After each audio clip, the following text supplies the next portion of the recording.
그래서 행복한 토크 콘서트를 준비한 로터스월드의 이사장을 맡고 계신 성관 스님의 인사 말씀을 듣도록 하겠습니다. 큰 박수로 스님 맞이해 주시기 바랍니다.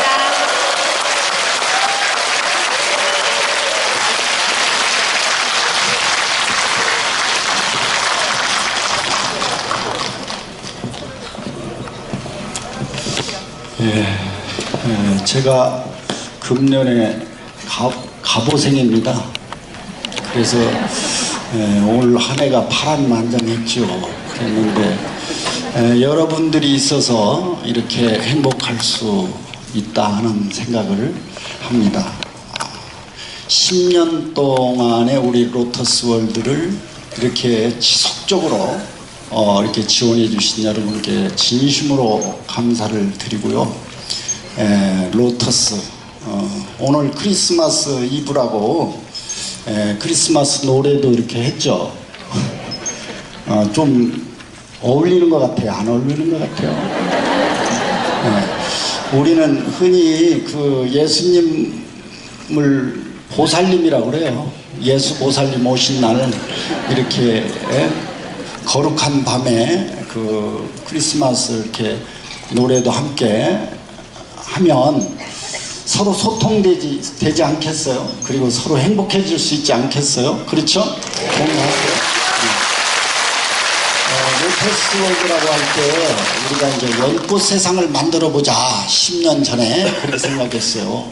연꽃 세상이라는 건 뭐겠어요? 부처님 세상을 만들어 보자. 근데 우리가 생각하는 그런 종교적인 부처님이 아니라 바로 비록 우리가 진흙청에 살고 고통 속에 있지만 그래도 조그만 희망이라도 가질 수 있는 세상, 그런 세상이 부처님 세상이고 로터스월드가 아닐까, 저는 그렇게 생각합니다.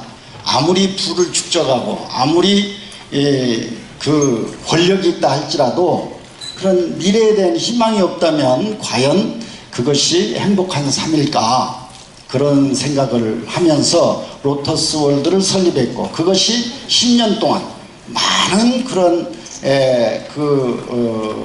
어려움도 있었고 우여곡절도 있었지만 여기 계신 여러분들께서 이렇게 성원을 아끼지 않으셨기 때문에 오늘 여기까지 올 수 있었고요. 이따가 이제 뭐 동영상을 통해서 간단하게 보실 수 있겠지만 많은 그런 참 좋은 일들이, 의미 있는 일들이 있었습니다. 다시 한번 이 자리를 빌어서 감사를 드리고, 여러분 지금 행복하세요? 네, 행복하시다면 문제가 있어요. 지금 내 주변에 많은 사람들이 고통받고 있고 또 국경을 넘어가면 막 최근에 있는 뉴스에도 탈레반이 그 어린 몇 명의 어린 생명을 그냥 무자비하게 쏴서 죽이고 그랬잖아요. 그래서 저는 여러분도 그렇게 고통스러우라는 얘기가 아니라 우리들의 행복을 조금씩만 나누면 그들에게 희망을 주고 꿈을 주고, 그리고 우리도 함께 행복한 세상, 바로 로터스월드를 만들 수 있다, 이렇게 생각합니다. 아무튼 아무쪼록 이제 가보년 한 해가 기울고 있습니다. 새해는 희망찬 그런 밝아오는 태양처럼 여러분 가정에 모든 재앙이 일소하고 늘 행복이 함께하는 그런 여러분이 되시기를 간절히 기원하고, 다시 한번 감사하다는 말씀으로 이 자리를 대신하겠습니다. 감사합니다.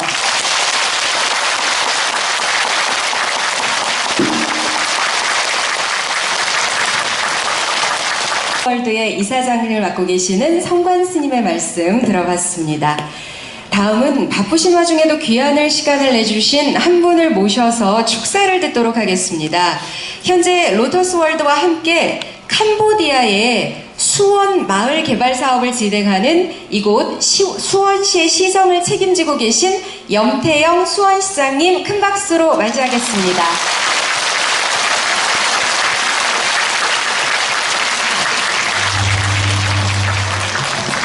로터스월드 10년간 같이 해주신 여러분 감사합니다. 수원시장 염태영입니다. 인사드립니다.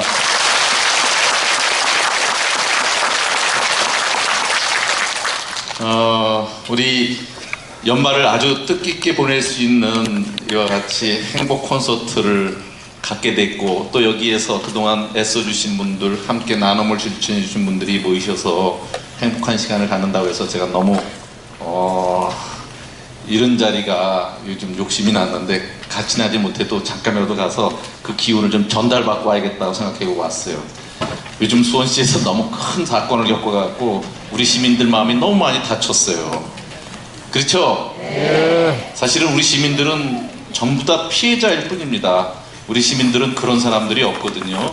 근데 어쩌다가 그런 흉측한 생각을 가진 사람들이 주변에 있어서 큰 피해를 입었는데 오늘도 그래서 그 동네를 제가 통장들과 같이 다니면서 속속들이 다 대책을 만들고 그러는데 어쨌든 그래도 다문화 가족들을 우리가 사랑하고 에워싸야 될 겁니다.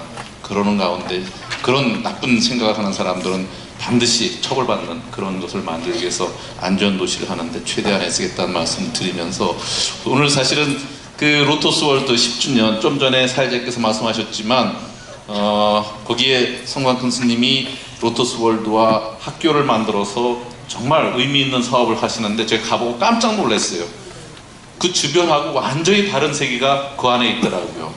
그리고 그 학교와 관련돼서 저희가 또 여러 가지 지원 사업도 해야겠지만 또 우리가 그 시엔립의 캄보디아 시엔립의 수원마을이라고 해서 우리 시민들이 돕는 그런 마을이 있고 학교가 있는데 거기에 그 위탁을 로터스 월드에 좀 부탁을 드려서 지금 학교 지원 사업을 로터스 월드가 계속 하고 있습니다.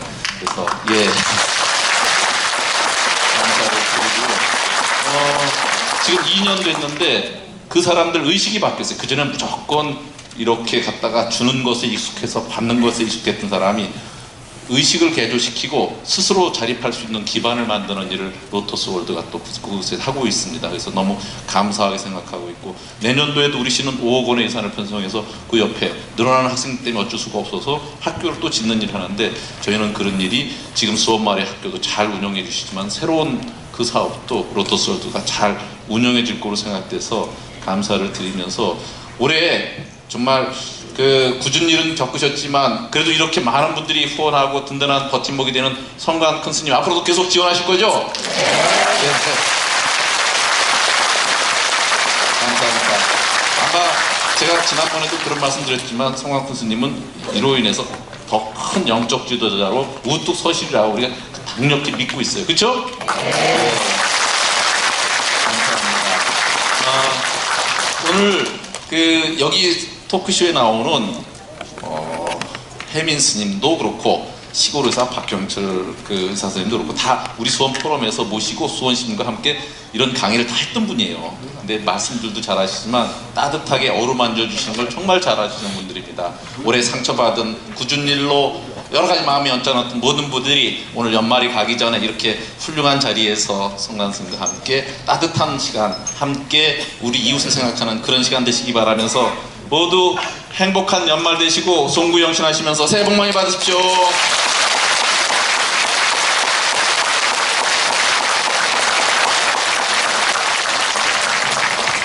네, 염태영 수원시장님의 축사 함께 들어봤습니다. 오늘 로터스월드 설립 10주년을 축하해주기 위해서 또 달려오신 분들이 계신데요. 이 자리에 자리하고 계신 내빈 두 분을 제가 더 소개해드리도록 하겠습니다. 새정치민주연합 수원을 위원장 백혜련님 자리하셨고요. 대한불교조계종 중앙종회 의원이신 정범스님 함께하고 계십니다.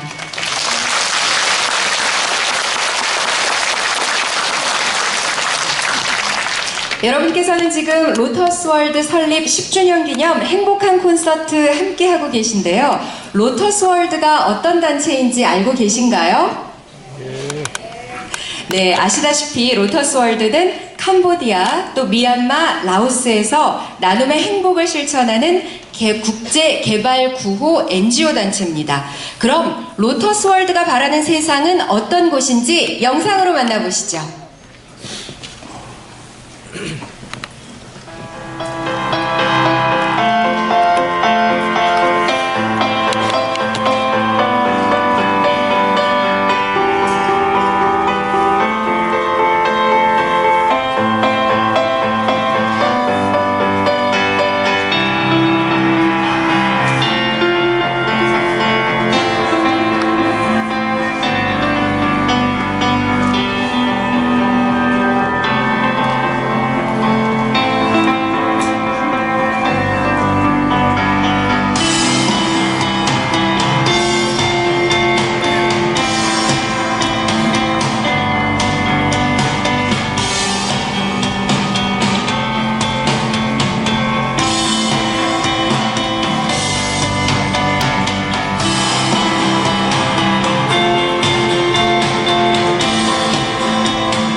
네, 모두에게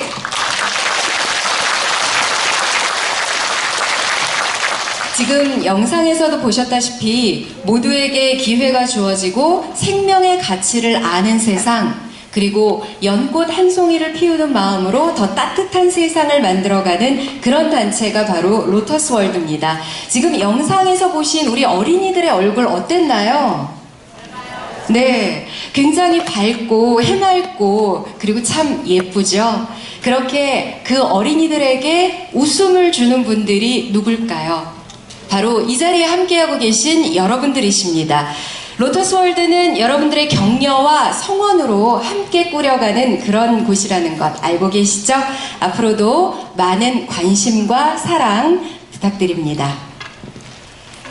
로터스 월드 설립 10주년 기념 행복한 콘서트는 여러분들과 함께 소통하기 위해서 조금 더 가까워지기 위해서 바로 오늘 이 자리를 마련했습니다. 그 소통의 방법은 여러 가지가 있을 텐데요. 오늘은 그 토크 콘서트를 통해서 여러분들과 함께 할 텐데 혹시 오늘 이 자리 행복한 토크 콘서트에서 모실 두 주인공에 대해서 알고 계신가요? 네, 이미 다 알고 오셨겠죠? 저 위에도 써있다시피 청춘 멘토 혜민 스님과 시골의사 박경철 씨와 함께하는 행복한 토크 콘서트인데요. 2014년을 보내는 행복한 이 마무리 동행에 함께 하실 두 분에 대해서 제가 먼저 소개를 해드릴 텐데 그 중에서 저는 박경철 원장님에 대해서 여러분께 소개해드리도록 하겠습니다. 대장경 천년 세계문화축전 명예 홍보대사를 맡기도 했던 박경철 씨는요, 안동 신세계연합클리닉의 원장을 맡고 있죠. 그런데 이런 타이틀보다도 여러분들께서 더 잘하실 거예요. 수십 권의 책을 낸 베스트셀러 저자입니다. 책을 통해서 여러분과 소통하고 있는 박경철 씨의 책 중에서 제가 몇 권 소개를 해드린다면요. 시골의사 부자경제학이라는 책이 있었고요. 또 시골의사 박경철의 아름다운 동행, 청소년을 위한 자기혁명 비롯해서 수십 권의 저서로 여러분과 소통하는 분인데요. 그럼 여기서 박경철 씨 큰 박수로 모시도록 하겠습니다.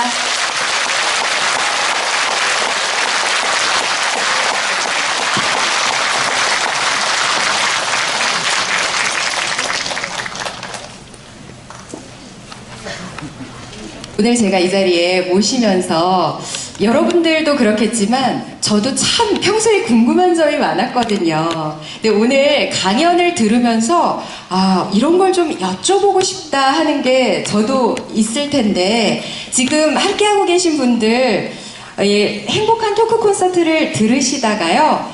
저 궁금한 거 있어요 하시는 분들은 저희가 질문지를 나눠 드렸습니다. 질문지 받으셨나요? 네, 그 질문지를 작성하셔서 저희 진행 요원들에게 전달을 해주시면 되겠습니다. 그런데 저는 펜이 필요합니다 하시는 분이 계시겠죠. 들어오실 때 저희가 드린 기념품 봉투에 보시면 볼펜을 비롯해서 여러분들에게 드리는 선물이 있으니까요. 그 볼펜으로 질문지 작성해 주시기 바라고요. 토크 콘서트가 진행되는 동안 사진과 동영상 촬영은 삼가 주시길 다시 한번 부탁드립니다. 그럼 박경철 씨의 강연 듣도록 할까요?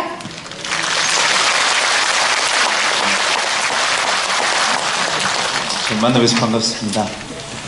저는 원래 그 캐톨릭 신자라 오늘 크리스마스 이브에 성당에 가야 됩니다. 네, 오늘 근데 성관 스님께서 오늘 제 이 로터스 월드 10주년 행사를 하신다고 전화를 주셔서 성관 스님은 제가 평소에 워낙 존경하는 어른이셔서 뒤도 돌아보지 않고 어떤 일이 있더라도 당연히 그렇게 하겠습니다 하고 난 다음에 날짜를 말씀하시는데 24일이셨어요.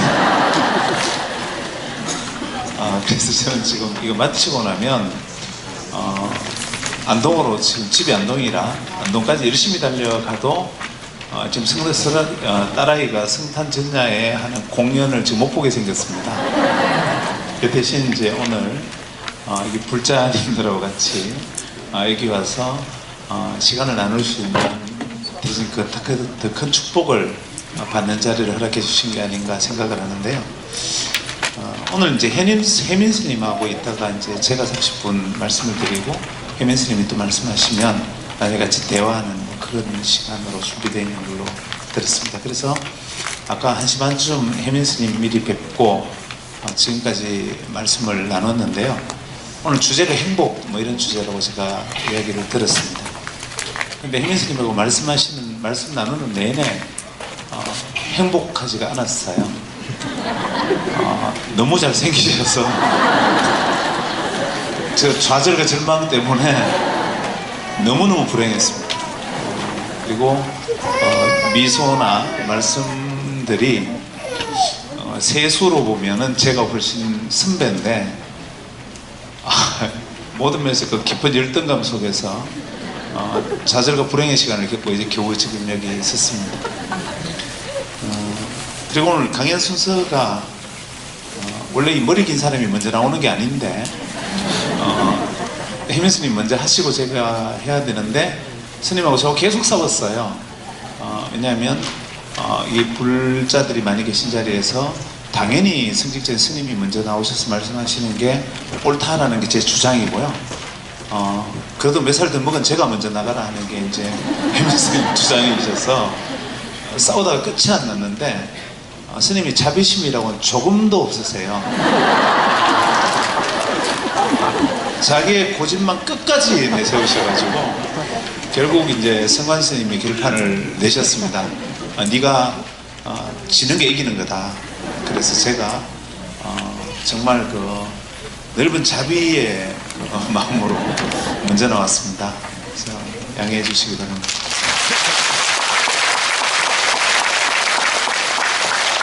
사실 이렇게 농담을 자꾸 하는 이유가요, 별로 드릴 말씀이 없어서 그렇습니다. 왜냐하면 주제가 행복인데요, 이런 주제를 가지고 말씀을 드리려면 앞에 스님들이 앉아 계시면 곤란해요.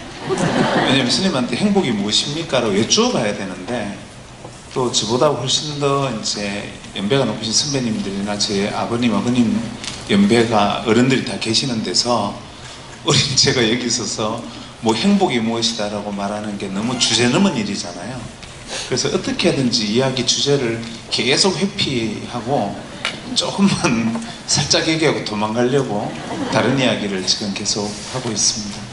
그래서 제가 무슨 얘기를 드릴까 고민을 많이 했습니다.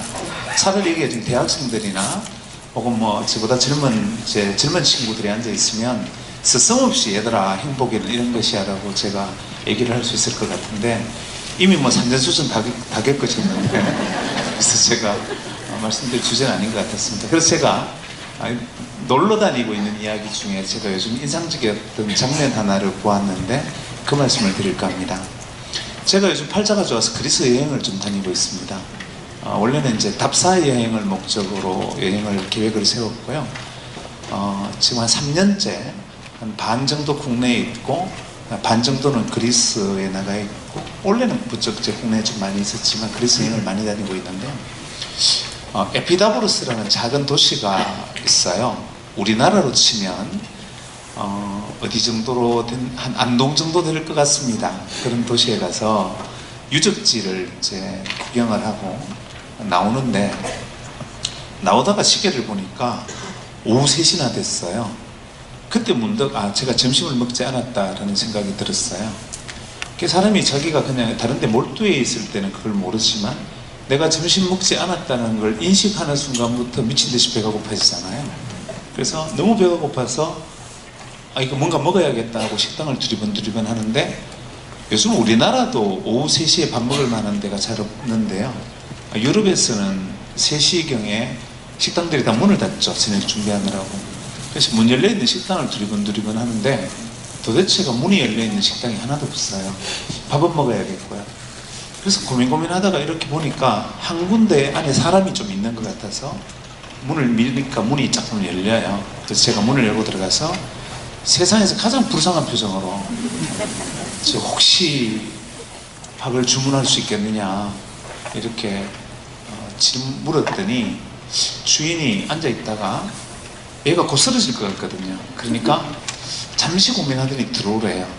야 살았다고 이제 식당에 들어가서 주문을 하는데 꼭 이게 이제 이 5줄 넘는 사람, 주책 없는 사람들은 그럴 때 꼭 무슨 이렇게 뭐 샐러드는 뭐 메인은 뭐 이렇게 막 주문하잖아요. 그럴 때는 최대한 간단한 거를 주문하는 게 A죠.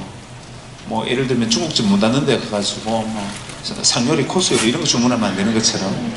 그래서 제가 가서 거기서 이제 꼬치 요리 하나, 그리스나 터키 가면 항상 왜 꼬치 빙글빙글 돌리고 있지 않습니까? 그건 언제라도 뭐 1분 만에 썰어서 준비해 줄 수 있으니까 그걸 주문을 했더니 주인이 들어가서 한 1분 만에 이제 상을 차려서 저한테 내왔어요. 그 먹는데도 그 금방 먹는 거라서요. 제가 먹으려 하니까 주인이 잠시 고민하더라고요. 얘가 먹을 동안 들어갔다 올까 기다릴까 하다가 금방 먹는 거니까 또 모르죠. 밥값 안 내고 도망갈 밥값아 그랬을 수도 있는데 제가 밥 먹는 동안 옆에 테이블에 앉아서 주인 부부가 제가 다 먹기를 기다려요. 그래서 이제 내준 음식을 이렇게 먹는데 옆을 봤더니 주인 부부가 제가 다 먹기를 기다리면서 옆에 테이블에서 앉아서 이야기를 하는데 태도가 너무 이상해요. 뭐냐면 나이는 제 또래 한 50 정도 돼 보이는데 식탁을 사이에 두고 서로 마주 앉아서 부부가 의자를 이렇게 딱 붙여 앉은 다음에 한 손으로 이렇게 턱을 개고요, 식탁 위에. 그 다음에 서로 코가 맞닿을 거리로 얼굴을 바짝 붙여서 서로의 얼굴을 쳐다보면서 거의 눈에 띄어들 것 같은 폼으로 이렇게 얼굴을 마주하고 너무 재밌게 얘기를 하고 있어요. 그게 이제 우리 눈으로 보면 정상적인 부부의 모습이 아니죠. 집에서 다들 뭐 그렇게 대화를 하십니까? 가능하면 서로 이제 다른 데 쳐다보고 얘기하잖아요. 식탁에 마주 앉아서 거의 코가 가다할 거리에서 이래가지고 서로 눈을 쳐다보면서 대화를 하길래 우리가 만약에 어디 청계산 밑에 벽숙집에 50대 남녀가 이렇게 앉아서 둘이 밥 먹고 있으면 100% 불륜이잖아요. 그래서 제가 너무 이상해서 물어봤습니다. 혹시 두 분이 부부시냐 이렇게 물었어요. 그랬더니 상대방이 이자가 무슨 뜬금없는 질문을 하나 묻지 않겠습니까? 그러니까 이상한 질문을 한다는 뜻으로 그냥 예스 이러고 말아요. 그 순간 제가 쓸데없는 소리를 했구나 생각해서 이 상황을 모면하려고 그 다음 질문을 했는데 그 다음 질문이 더 이상했어요. 저는 이 상황을 모면하려고 부부냐 그러는데 예스 그러는데 내가 이상한 질문 했다 해서 그 다음 물은 게 뭐냐면 아니 그런데 어떻게 이렇게 행복해 보일 수가 있느냐 이렇게 물었어요. 제가 영어가 좀 딸려서 그런 탓도 있는데 그 뉘앙스는 한국 사람만이 알죠. 부부가 불행해야 되는데 이 말이 아니라 부부는 원래 그렇게 살가운 모습을 보이면 이상하잖아요. 그래서 어떻게 부부가 이렇게 행복한 모습을 남 앞에 보일 수가 있지 뭐 이런 뉘앙스로 물었고 상대방이 듣기에는 얘가 좀 돌았나 뭐 이렇게 봤을 거 아니에요. 그러니까 저보고 이제 주인 부부가 딱 보더니 동양의 아내가 이상한 소리 한다 하는 투로 땡큐 이러고 말아요. 그래서 제가 이거 진짜 잘못하다가는 한국 사람 망신시키겠다. 내가 쓸데없는 사람으로 이쯤에서 스미마생하고 도망가 버려야겠다. 되게 유럽에서는 한국 사람들이 여행 가서 좀 실수하면 스미마생하고 도망가고요. 일본 사람들이 뭐 실수를 하면 죄송합니다 이러고 도망가고요. 그래서 제가 스미마생하고 도망가려 하다가 밥이 좀 남았어요. 그래서 할 수 없이 아예 다른 주제로 이렇게 물었습니다. 혹시 그냥 아예 다른 주제로 이 식당이 두 분 겁니까? 두 분이 주인이십니까? 이렇게 물었는데 이것도 묻고 나니까 이상해요. 50 먹은 부부 보고 두 분이 종업원이냐? 이렇게 물은 거잖아요.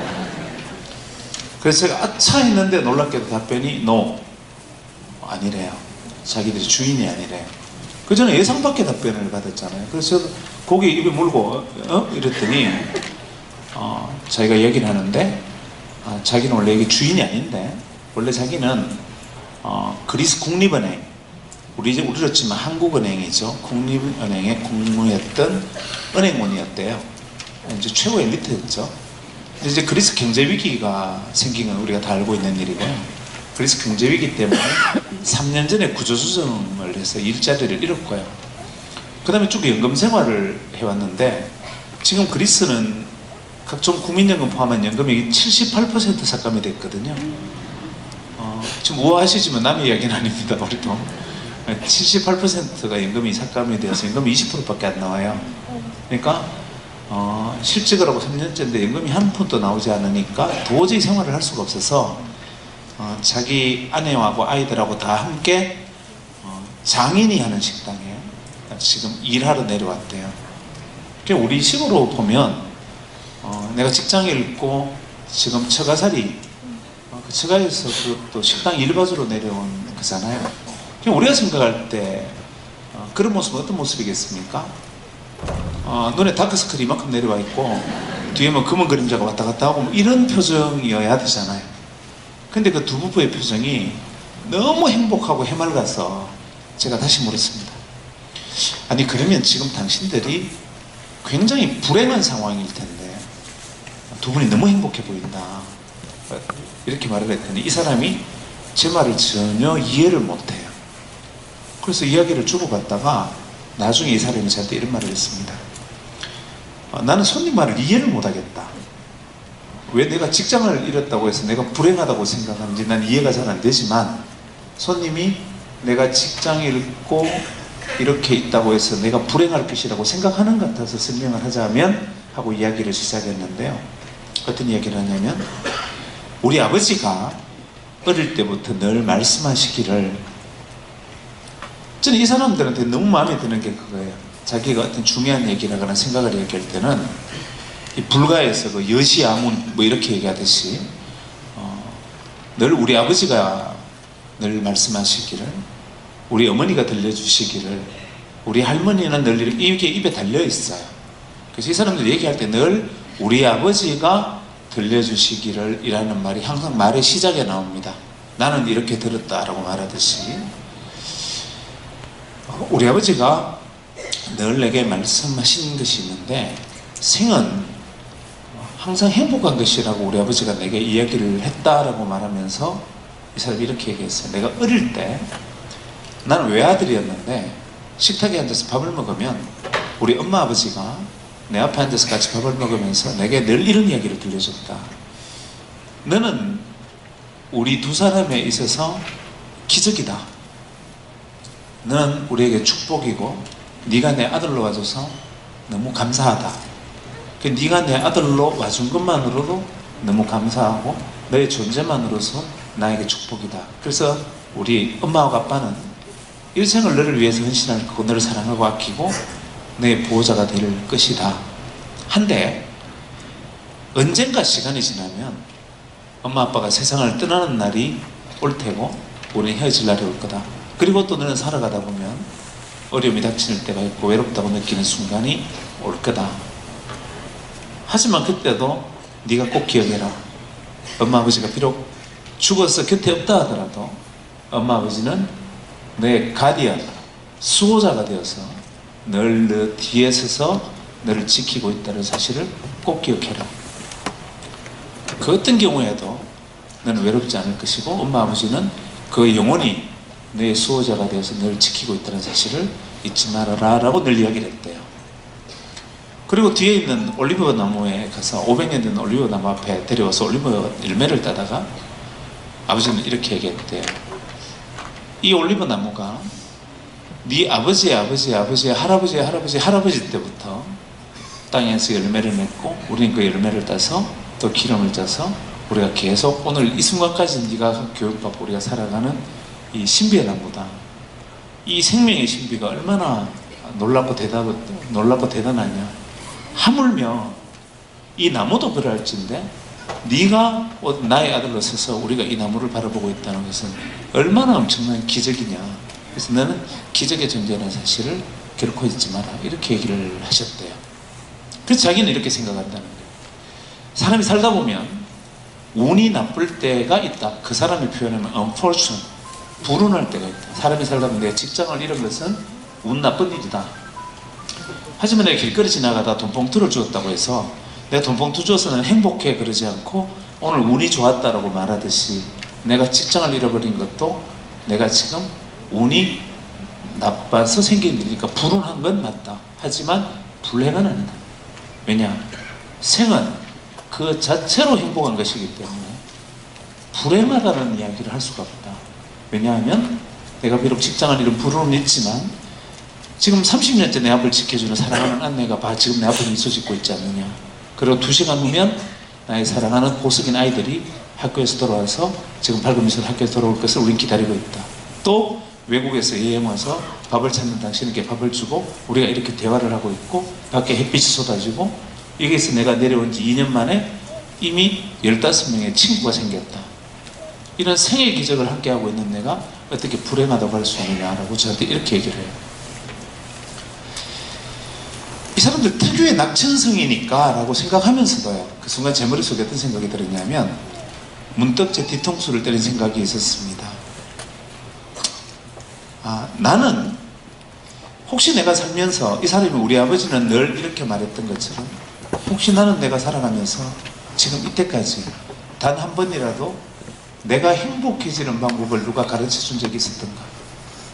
누가 나에게 행복해지는 길을 가르쳐 준 사람이 있었던가 생각을 해봤습니다. 제가 존경하고 사랑하는 부모님도 제게 행복해지는 길을 가르쳐 주진 않았던 것 같아요. 그러면서 문득 든 생각이 지금 내가 내 아이에게 과연 행복해지는 방법을 가르치고 있었던가라고 생각을 했어요. 그 이후로 비행기 타고 국내 들어온 내내 비행기 속에서도 그 생각을 했는데 저는 제 아이에게 행복해지는 길을 가르친 적이 한 번도 없습니다. 아이에게 늘 이렇게 말했습니다. 아빠 나 이번에 2등 했어. 이렇게 하면요. 그래? 야 잘했다. 조금만 더 하면 1등 하겠다. 네 1등 하면 아빠가 퓨리 운동 하나 사줄게. 이렇게 말했죠. 그럼 저는 아이에게 뭐라고 말했습니까? 네가 행복해지고 싶다면 경쟁에서 이겨라. 저는 아이에게 그렇게 가르쳤습니다. 또 저도 그렇게 배웠습니다. 행복해지고 싶으면 경쟁에서 이겨라. 저도 경쟁에서 이기면 행복해질 거라고 생각했어요. 초등학교 때부터 열심히 공부해서 경쟁에서 이겨서 좋은 성적을 내면 좋은 대학을 갈 수 있다고 믿었고요. 그 경쟁을 해서 이겨서 좋은 대학을 가면 또 열심히 경쟁해서 대학에서 좋은 학점을 따면 좋은 직장을 갈 수 있을 거라고 치열한 경쟁을 했고 그 경쟁에서 이겨서 좋은 직장을 가면 그 안에서 치열하게 경쟁해서 또 승진을 해서 빠른 높은 자리에 올라가면 행복해질 거라고 믿고 우리는 죽도록 경쟁했죠. 근데 그렇게 죽도록 경쟁한 사람들이요 그렇게 행복하지 않다네요. 얼마 전에 우리나라에서 가장 큰 기업의 젊은 부사장 하나가 밤에 뛰어내려 자살했어요. 이유가 뭐냐면 자기 동기가 먼저 사장이 됐다는 거예요. 수없는 경쟁을 거쳐서 계속 이겨와도 그 마지막 경쟁에서 내가 지면 나는 불행하다고 생각해. 99번을 성공해도 마지막 100번째 실패하면 실패한 인생이라고 받아들여서요. 그러니까 우리가 행복을 바라보는 자세는 소금물을 마시듯이 마시면 마실수록 더욱더 목이 말라서 계속 물을 마시다가 배가 터질 때까지 소금물을 마시는 그런 사회가 되어버린 게 아닌가 생각을 해요. 과천 경마장에 가보신 적이 있으신지 모르겠는데요. 사실 로터스 월드 정도 되면 단체로 경마장 정도는 한번 가보시면 스님 언제 그 경마장에서 한번 부패를 하면 경마장에 가면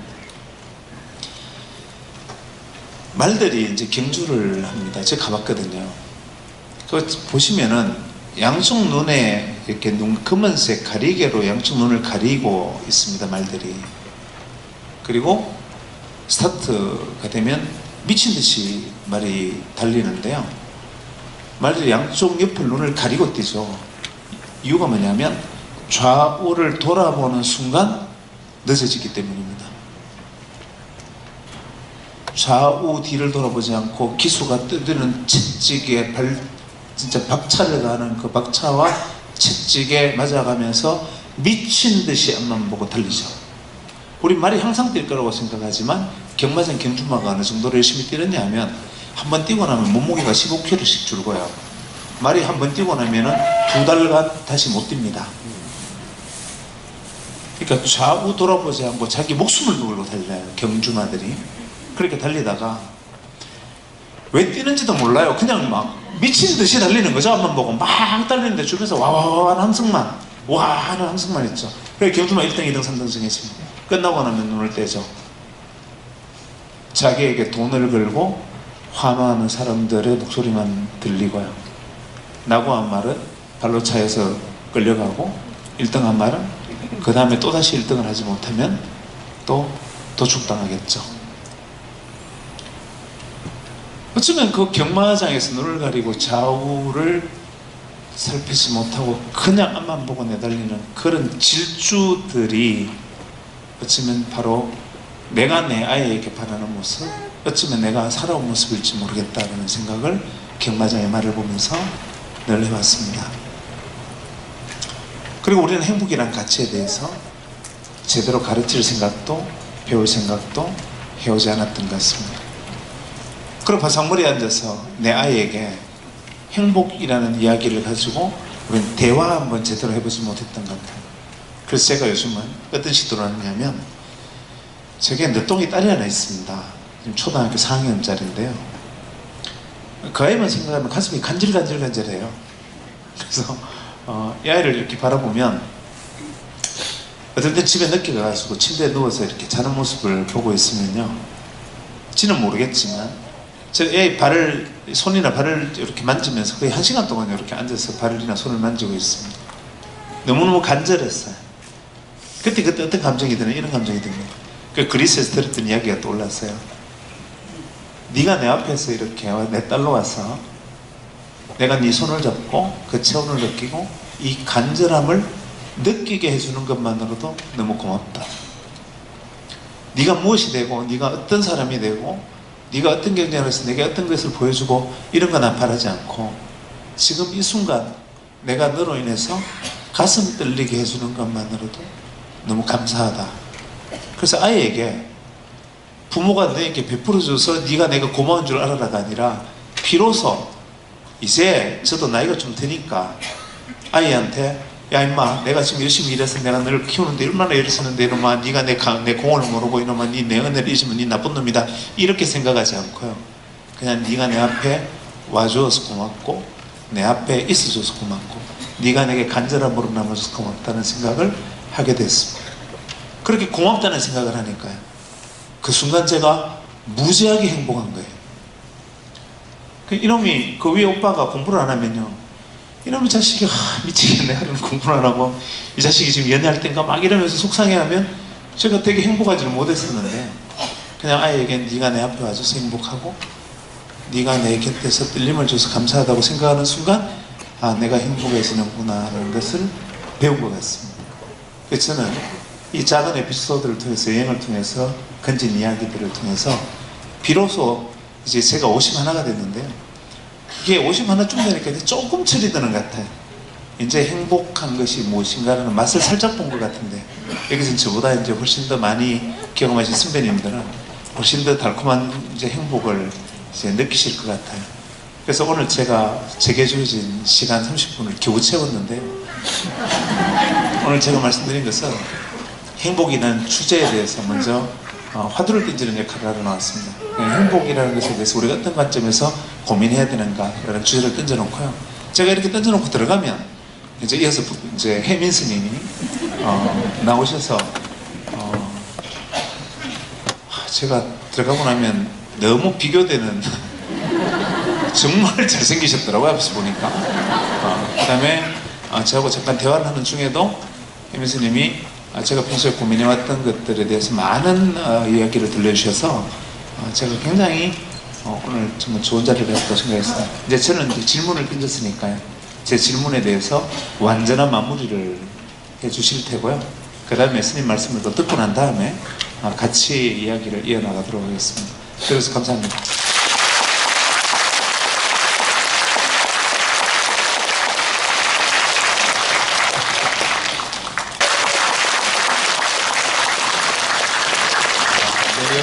반갑습니다. 성민입니다.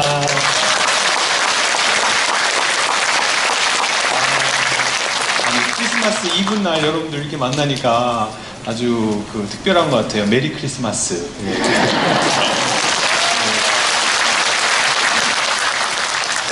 오늘 여러분들과 이제 나눠야 될 제목이 주제가 이제 행복인데요. 이제 제가 이제 몇 가지 제 스스로를 이렇게 정리해 봤어요. 어느 때 행복한가. 그래서 여러분들과 함께 이렇게 이렇게 쉽게 한번 나눠보고요. 그 다음에 몇 가지 예를 한번 들어볼게요. 그래서 첫 번째는 그런 것 같아요. 뭐냐면은 따라해보세요. 첫 번째.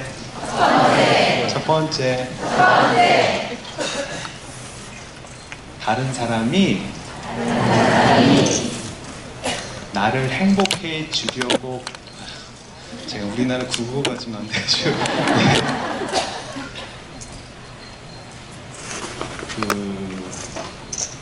제가 그냥 설명을 할게요. 네. 갑자기 막 긴장이 되려고 해요. 가만히 보니까 그거 같아요. 뭐냐면은 처음에는 어렸을 땐 그랬어요. 내가 행복하기 위해서 어떤 조건을 만들어. 행복의 조건을. 그래서 예를 들면 이런 조건이에요. 이 조건들을 가만히 들여다보니까 내가 할 수 있는 게 아니라 다른 사람들이 나를 위해서 해줘야 되는 조건들을 내가 막 가지고 있더라고요. 예를 들어서 우리 아버지가 돈을 잘 벌면 난 행복할 거야. 뭐 이런 거. 그렇죠. 어렸을 때. 예. 부자가 되면 나는 행복할 거야. 아니면은 만약에 아이 키우고 계시면 우리 아이들이 공부를 잘하면 행복할 거야. 그렇게 생각하기도 하고, 아니면은 또 뭐가 있죠? 우리 직장 다니시고 그러면은 우리 상관이 나한테 조금 잘해주면 행복할 거야. 아니면 우리 남편이 담배를 빨리 끊으면 행복할 거야. 아니면 우리 시어머니가 빨리 돌아가시면 행복할 거야. 이거 봐봐. 공감했어. 예. 즉, 나도 모르게 행복의 조건을 이렇게 짓는데 그 조건이 내가 할 수 있는 거다? 아니면 내가 할 수 없는 거다? 내가 할 수 없는 거예요. 저건 누가 해줘야, 저 사람들이 나를 위해서 해줘야지 내가 되는 거예요. 그렇죠? 예. 그래서 그런 식으로 저는 이제 어렸을 때 그렇게 생각을 했던 것 같아요. 근데 그러다 보니까 결국 행복의 열쇠를 누구한테 갖다 준 거예요, 그게?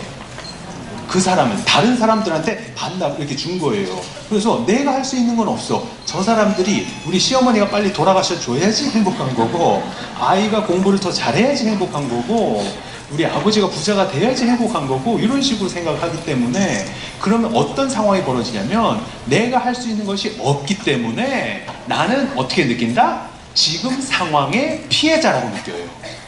그래서 피해자이기 때문에 항상 세상을 원망하면서 살면서, 아니면 누군가에 의해서 더 좋은 세상이 되어져야지 나는 그때서 행복할 수 있다 라는 식으로.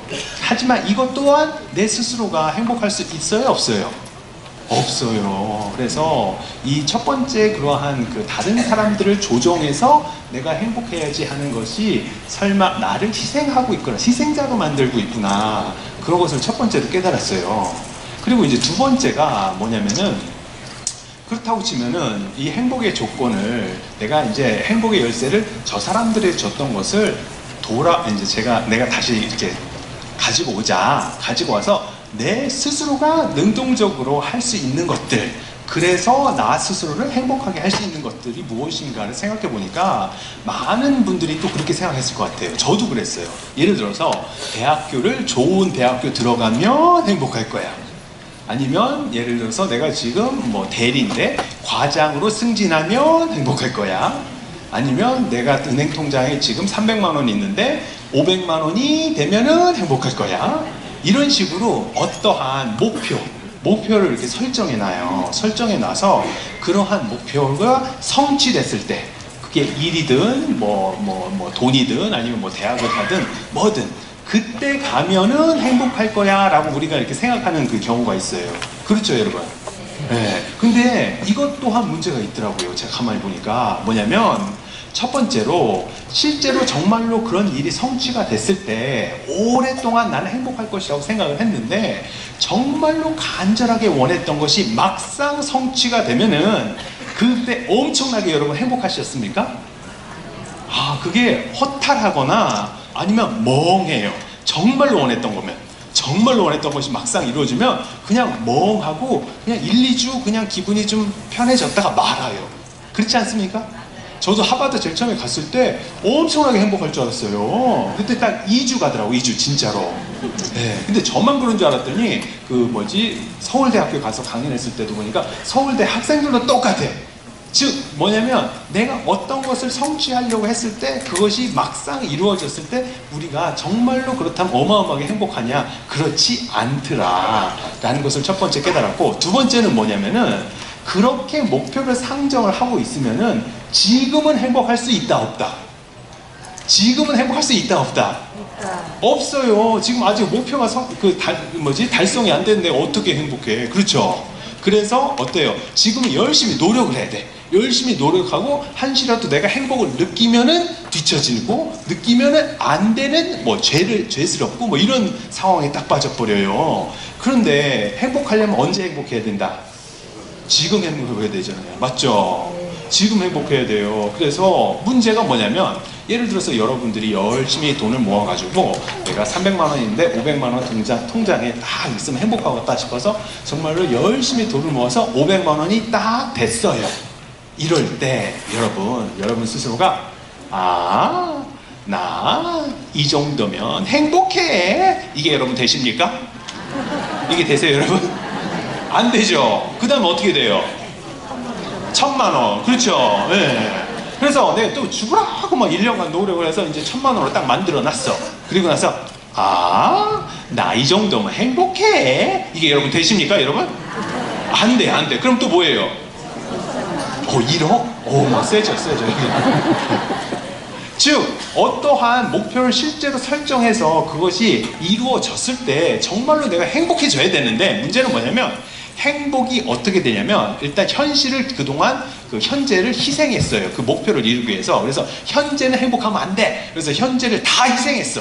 다 희생하고 행복하지 않아야 되고, 그래서 미래에 있는 어떤 행복을 위해서 열심히 노력을 했어. 근데 막상 거기에 딱 도착하면 어떤 일이 벌어지냐면 그 목표가 어떻게 된다? 재조정이 돼버려요. 세팅이 다시 돼버려요. 리세팅이 돼버려요. 그래서 어떻게 돼요? 1000만 원으로 되고 1억으로 되고 뭐 이런 거예요. 그러면은 어떻게 되냐면 행복은 어떠다? 영원한 미래에 가 있어요. 계속 내가 계속 이렇게 닿을 듯 말 듯 그러한 그 상황으로 딱 벌어지는 것 같아요. 맞습니까 여러분? 네.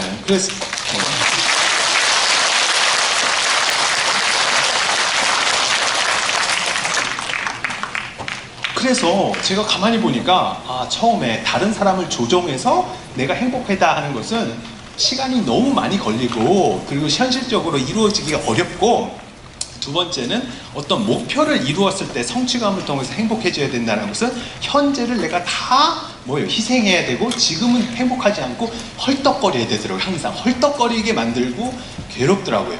그래서 이것도 이 모델도 아닌 것 같아요. 그래서 세 번째 모델이 무엇인가를 제가 찾아봤는데 따라해보세요. 요거는 좀 정리가 됐어요. 행복을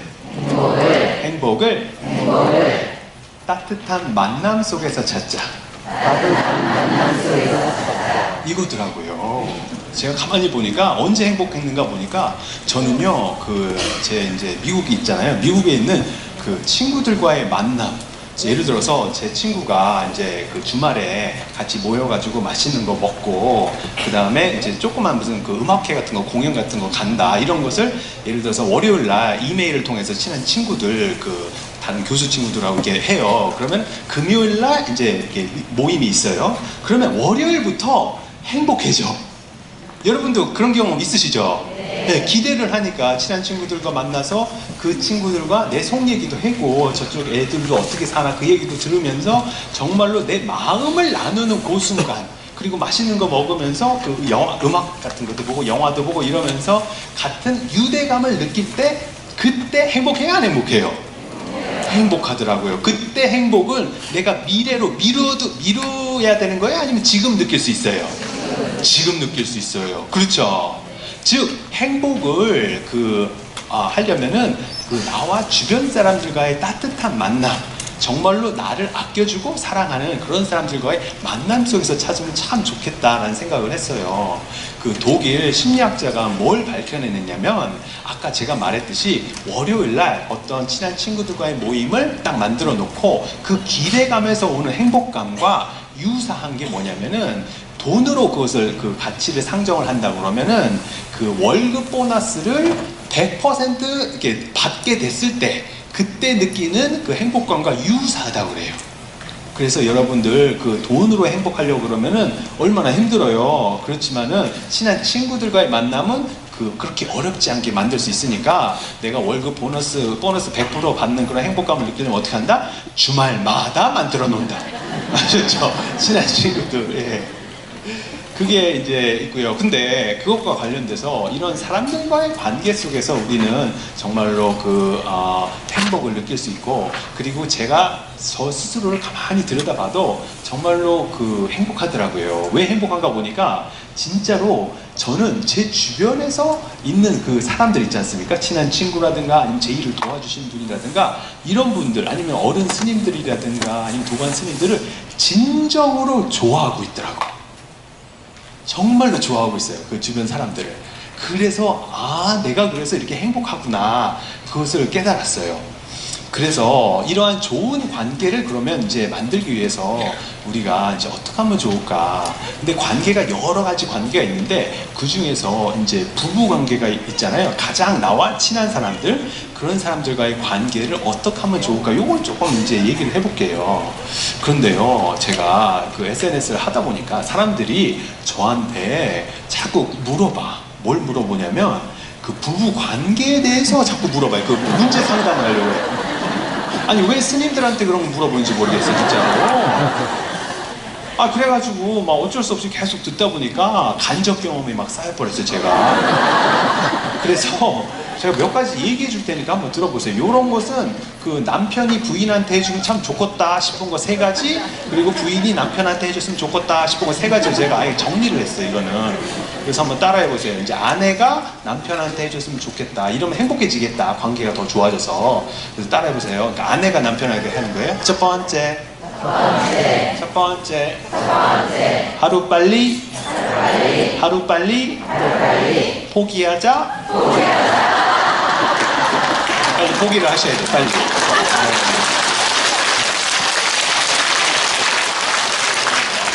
남편을 내 입맛에 맞게 바꿔보려고 얼마나 노력을 했어요. 그렇죠?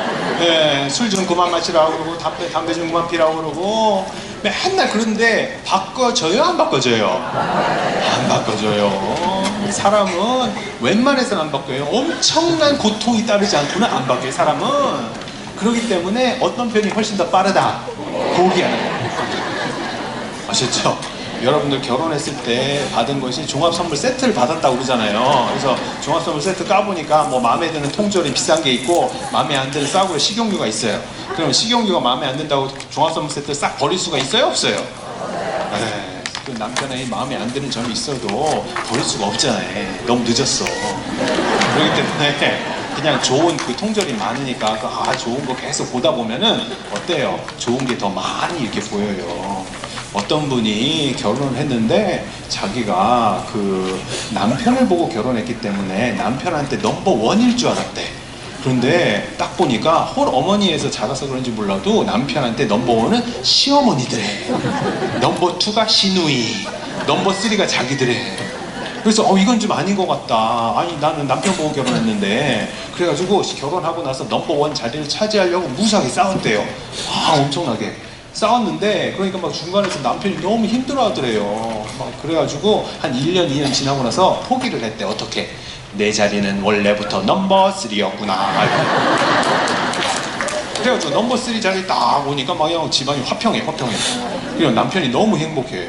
그래가지고, 그런데 참 희한한 일이 벌어지더래요. 생각도 못한 일이 뭐냐면 시간이 지나니까 시어머니가 돌아가시더라네. 그래가지고 자기 순위가 막 올라가더래, 랭킹이.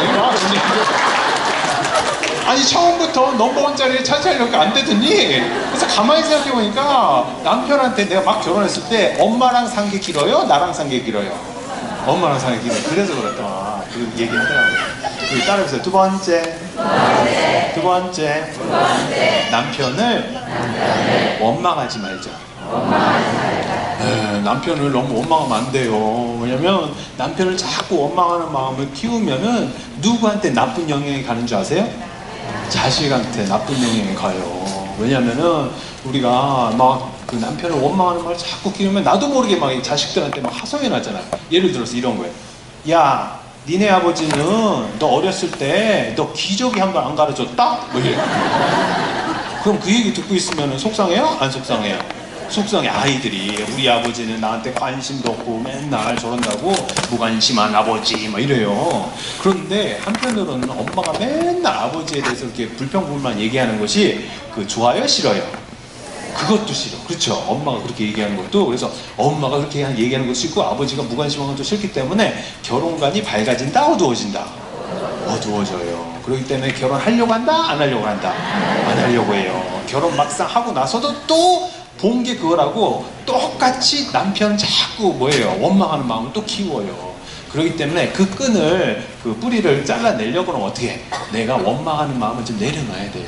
여러분들 혹시 불자면은 기도를 통해서 이렇게 여러분들 내 마음, 그 원망하는 마음을 좀 내려놓고 이와 관련돼서 이제 여러분들 똑같이 이제 따라해보세요. 연결됩니다. 세 번째. 세 번째. 액션이 살짝 필요해요. 손 이렇게 해봐요. 해보세요. 이제 따라해보세요. 큰 누나의 마음을 일으켜서 다시. 큰 누나의 마음을 일으켜서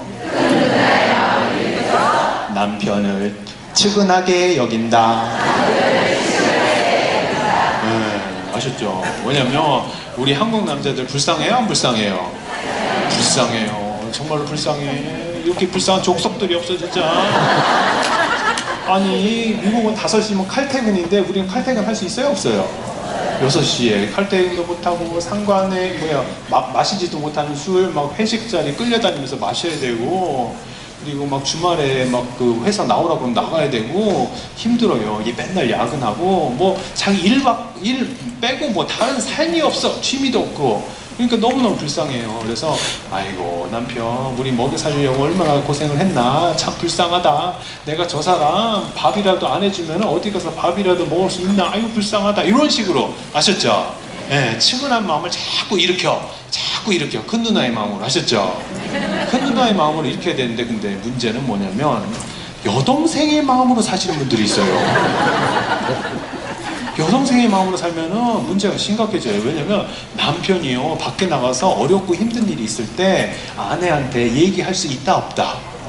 없어요. 예를 들어서 아내 여보 요새 그 장사가 좀 안 되네, 아니면 사업이 좀 힘드네, 이런 얘기를 못 한대도 이런 얘기를 딱 했을 때 이제 큰 누나면 어떠냐면, 큰 누나의 마음을 사는 경우는 여보 괜찮아 우리가 예전에 더 힘든 난관도 우리가 다 이겨냈잖아, 그러니까 이번도 다 넘어설 수 있어, 이렇게 얘기를 해요. 그럼 의지가 돼요 안 돼요? 돼요. 그런 얘기 할 수 있으니까 얼마나 따뜻하고 고마워요. 그렇잖아요. 근데 그게 아니라 여동생의 마음은 어떠냐면, 여보 요새 사업이 좀 안 되네, 이렇게 얘기를 하면은 어떻게 하냐면, 그럼 나는 어떡하라고, 뭐 누구밖에 모른다? 자기밖에 생각 안 해요. 자기밖에. 남편은 힘들어 죽었는데. 그래서 그런 그 여동생의 마음으로 살지 말고 어떻게 큰 누나의 마음, 결혼 전에는 여동생의 마음으로 살아도 좋지만은 결혼을 일단 하고 나서는 뭐다? 큰 누나의 마음으로 좀 대범하게 남편을 좀 끌어안아주고, 좀 불쌍하다, 아유 이렇게 마음을 여겼으면 좋겠어요. 맞죠? 네. 이제부터는 이제 남편이 아내한테 해줘야 될 거, 남편이 아내한테 해줄 거. 네, 같이 해보겠습니다. 따라해보세요. 첫 번째. 아내의 말을 분석하려고 하지 말고 공감해준다. 네, 우리 그 여성분들이 주로 이렇게 얘기할 때 그 얘기를 그 분석해달라고, 따져달라고 얘기하는 거예요? 아니면 내 마음을 좀 알아달라고, 공감해달라고 하는 거예요? 알아달라고, 공감해달라고. 근데 남자들은 자꾸 쪼개고 분석하려고 그래. 그러니까 막 얼마나 그냥 답답한지. 커뮤니케이션이 안 돼, 남편이랑. 그렇죠? 예를 들어서 이런 거예요. 그러니까 오늘 박형철 씨와 이제 혜민 스님의 뭐 토크 콘서트에 갔는데 그 10년 만에 그 고등학교 때 친구 뭐 미영이 만났다 뭐 이렇게 얘기를 해요. 그러면은 어떻게 해야 돼요? 공감을 해줘야 되잖아, 공감을. 그래서 공감을 해야 되는데 내가 무슨 말을 해야 되는지 모르겠다 그러면은 감탄사를 이렇게 얘기하면 된다고 그래요, 감탄사. 그래서 따라 불러서 와, 정말? 헐, 뭐 이런 거 얘기하는 그런 거 얘기하면 돼요. 그러면 끝이에요. 더 이상 뭐가 없어. 막 미영이 만났다 그럼 와 이러면 돼. 정말? 이렇게 그래서 같이 공감을 해주면 돼요. 근데 공감을 안 해주고 막 따져. 어떻게 따지냐면은 미영이? 미영이가 누구야? 나 미영이 모르잖아. 왜 나한테 그런 얘기해? 뭐 이런 식으로 얘기해. 그럼 말이 돼요 안 돼요? 뭐지? 멋대가리가 없어. 멋대가리가. 그래가지고 그것도 못하겠다 싶으면은 어떻게 하면은 뒷말을 이렇게 반복하라대. 누가 그러는데? 그래서 예를 들면 그거예요. 동사만을 반복하래요. 여자들이 하는 말을. 뭐냐면 예를 들어서 여보 오늘 김치찌개 맛있어? 그럼 어떻게 해? 맛있어. 그럼 끝이야. 더 이상 뭐 없어. 더 이상 뭐 없어. 그렇잖아요. 공감해 줬으니까. 여보 오늘 나 이뻐? 그럼 어떻게 해? 이뻐. 그럼 돼. 끝이야. 더 이상 뭐 없어. 네. 그렇게 하면 돼요. 아셨죠? 네, 공감을 해줘. 공감을. 따지려고 들으면 안 돼요. 자꾸. 그리고 두 번째, 아내와 놀아주자. 네, 이거 되게 중요해요. 왜냐면 한국 남자들이 돈만 벌어주면 자기의 책무를 다 했다고 착각하시는 분들이 있어요. 그런데 그러면 돼요, 안 돼요? 안 돼요. 아이들과 아내와 시간을 보내줘야 돼요. 아무리 힘들어도 일요일날 맨날 텔레비전만 보고 막 누워서 잠만 자지 말고 그 아내들과 이렇게 정말로 그 살뜰하게 이렇게 시간을 좀 보내주는 것이 좋을 것 같아요. 그런데 그 이유가 있어요. 그 이유가 뭐냐면은 아내한테 이렇게 시간을 배려를 안 하면은 일단 아내가 나도 모르게 이렇게 원망하는 마음이 있을 수 이렇게 단초가 될 수도 있고요. 또 하나는 자꾸 시간을 안 보내면 아내들이 어느 순간에 터득을 한대요. 무엇을 터득을 하냐면 남편 없이도 잘 노는 방법들을 터득을 한대요. 맞죠? 네. 그래가지고 뭐지? 남편에게 돈만 갖다 주면 돼. 돈만. 네. 그래가지고 뭐 월요일, 화요일, 수요일 다 짜 있어. 그래서 뭐 월요일 날은 뭐 문화센터 가고 화요일 날은 개 모임 가서 친한 친구들 뭐지 화토 치고 뭐 수요일 날은 수영장 가고 뭐가 다 짜 있어. 다 짜 있어. 맞죠? 그런데 문제가 뭐냐면 이 남편들이 어느 순간에 명퇴를 당하거나 회사에서 잘리거나 뭐가 잘 안 돼가지고 집에 와 있어. 그러면은 갑자기 나는 평소대로 이렇게 세팅이 된 대로 가서 놀아야 되잖아요. 아침 먹고. 그런데 어떤 삼식이가 점심밥을 해달라고.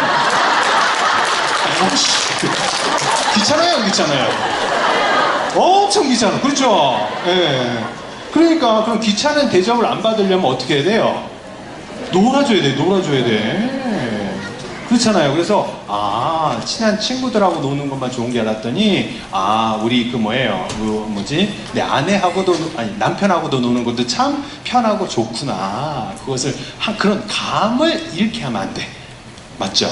그래서 이제 그리고 또 따라해요. 세 번째. 고부간의 갈등이 생겼을 때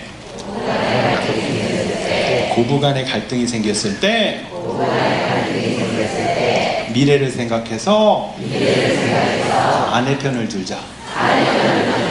맞죠? 앞으로 살 날이 엄마랑 살 날이 길어요? 아내랑 살 날이 길어요? 아내랑 살 날이 길잖아요. 그렇잖아요. 나중에 몸 아프고 그럼 병수가 아내한테 받아야 될 거 아니에요? 안 그래요? 그리고 엄마한테는 내가 좀 잘 못해도 좀 서운하게 해도 엄마가 나랑 관계를 끊어요? 안 끊어요? 어떻게 끊어? 천륜을. 그렇죠? 근데 아내는 끊어요? 안 끊어요? 끊어요. 지금 우리나라 세 쌍이 결혼하면 한 쌍 이혼하는 시대예요. 그렇죠? 그리고 황혼 이혼, 막 이혼 당하잖아, 남자들이. 그렇지 않으려면은 어떻게 해야 된다?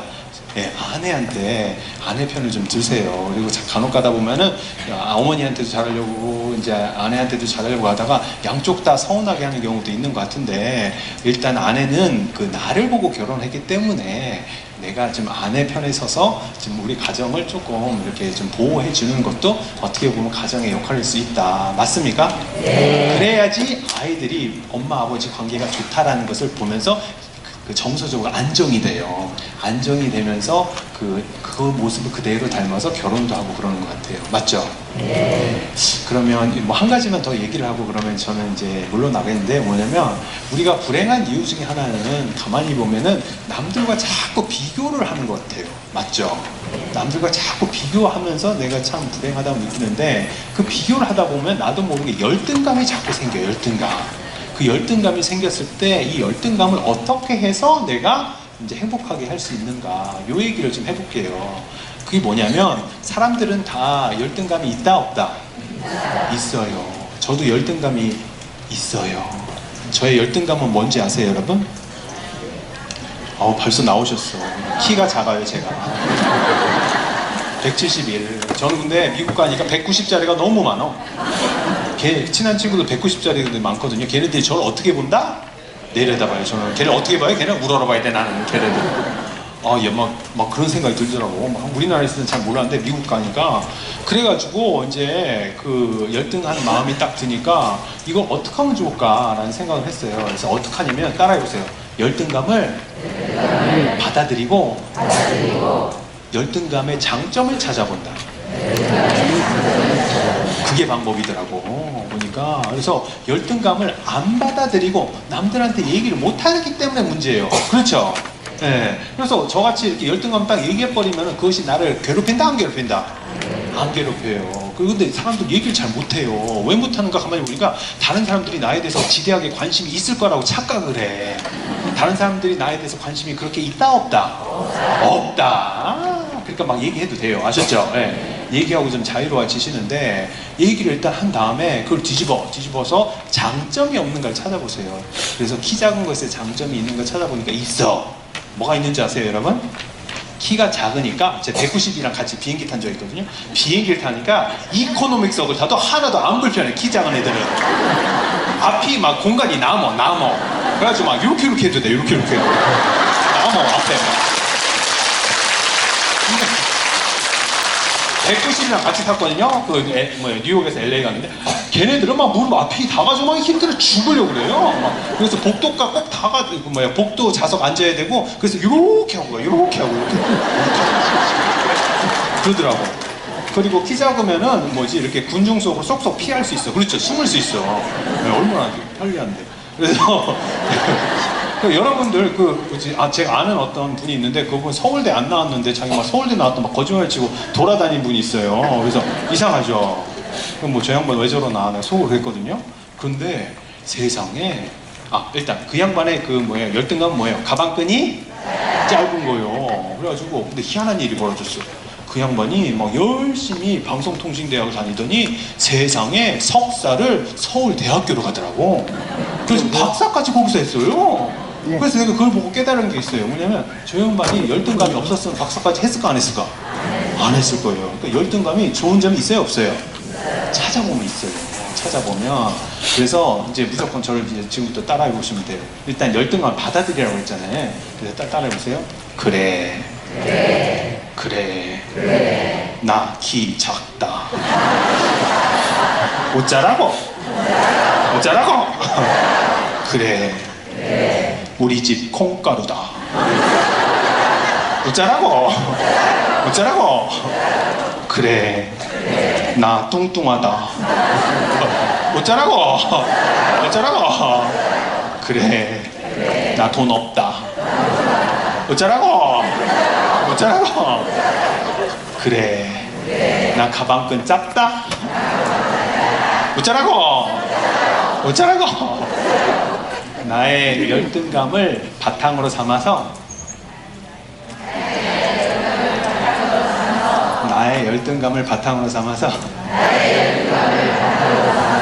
나는 훨씬 더 커질 것입니다. 이렇게 나름대로 열심히 노력하고 있는 나는 내가 참 좋습니다. 오른손으로 따라해보세요. 이만하면 됐어. 왼손으로 따라해보세요. 이만하면 상태 좋아.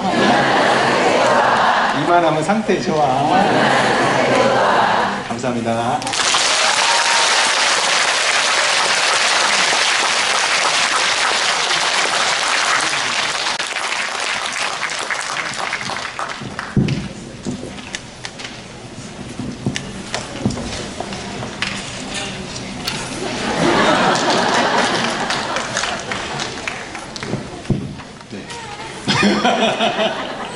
제가 키가 더 크다는 사실에 안도하면서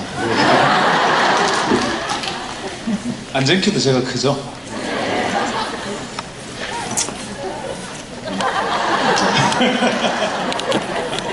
네, 저 오늘 그 박경철 선생님 처음 만났는데요. 너무 친근하고 그리고 저의 고민 상담도 해주시고 그래서 저는 너무나도 유익한 시간이었습니다, 사실은. 근데 오늘 여러분들과 이렇게 자리를 같이 하면서 이제 어떤 고민 같은 것들 여기다 이렇게 적었다고 그러는데 한번 저희들이 이렇게 여러분들과 함께 이렇게 나눠봤으면 좋겠다 생각을 했습니다. 그래서 정말 박경철 선생님이 좀 뽑아주십시오. 하나를.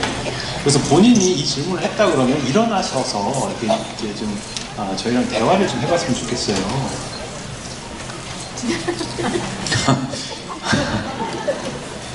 제가 원래 뽑는 걸 굉장히 잘합니다.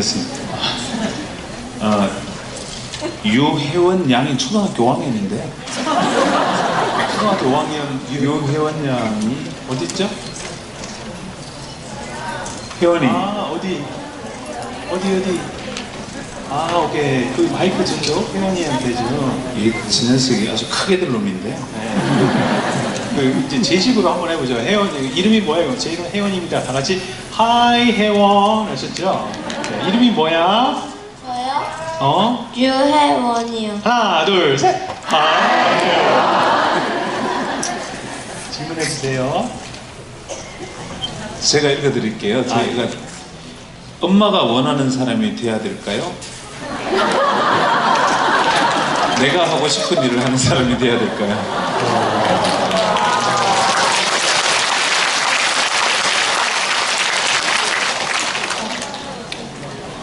선생님 어떻게 생각하세요? 그 학부모의 입장에서 한번 말씀해 주세요. 저는 애를 안 낳아봐가지고 몰라요.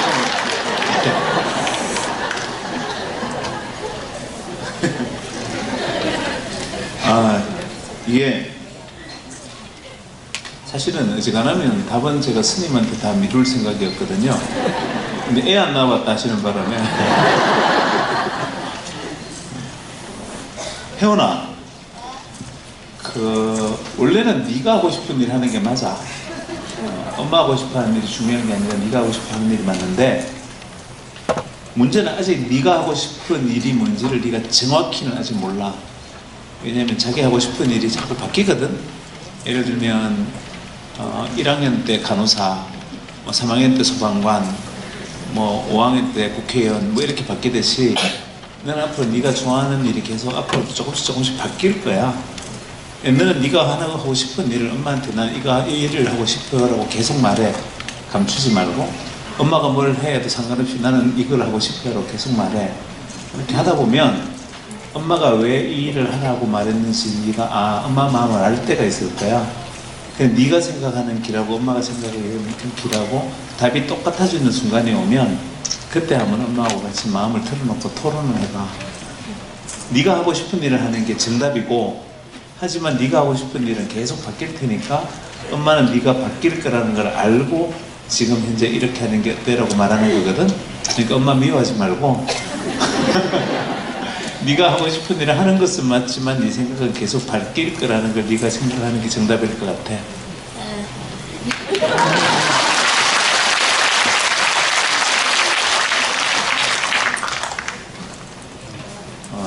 보면서 뽑는 게 좋겠는데.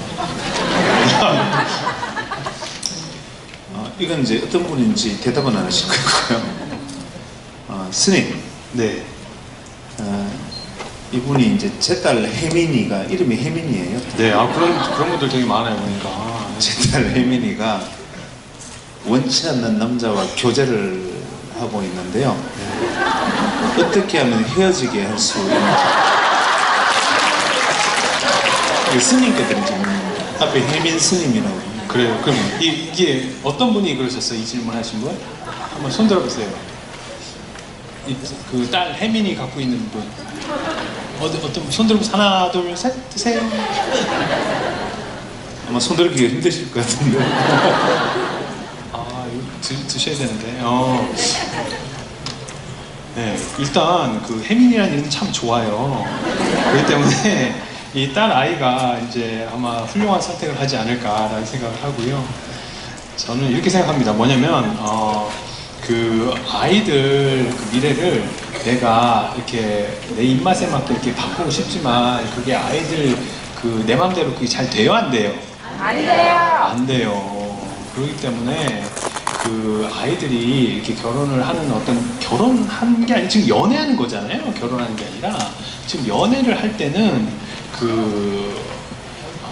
내가 자꾸 그런 사람 만나지 않아야 된다라고 그러면은 그 아이가 더 큰 어떤 반발심을 일으켜서 더 이렇게 엄마한테 이렇게 그럴 수가 있을 것 같아요. 그렇기 때문에 너무 내 딸을 내 맛에 맞게 이렇게 바꾸는 것보다는 일단 딸한테 그 사람한테 빨리 이렇게 그 연애를 해보고 하나 이제 깨닫고 싶은 것이 무엇이냐면은 그 사람하고 연애를 한다고 해서 그 사람과 꼭 결혼하라는 법이 있어요? 없어요?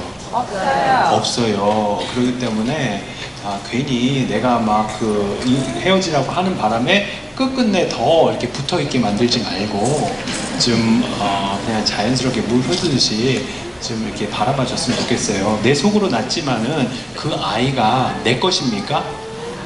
내 것입니까? 아니에요. 똑같은 애를 낳고 나서도 보면은 첫째 애 성격이 어때요? 자기가 성격을 가지고 태어나죠. 네. 그 둘째의 성격이랑 또 둘째는 또 둘째의 성격을 가지고 태어나고 이게 무슨 얘기냐면은 내 것이 아니라는 거예요. 그렇기 때문에 그 아이도 이 생에서 어떻게 전생에부터 이렇게 넘어온 인연의 줄이 있고 그 인연을 통해서 배워야 할 점들이 있기 때문에 그 인연을 통해서 지금 배우고 있는 거다라고 생각을 해주시면 좋을 것 같습니다. 근데 이것도요, 제가 애를 안 길러봐서 잘 몰라요. 아마 애 기르면 나도 어떻게 할지 모를 거예요. 나도 하여간 그렇게 알고 두세요. 네.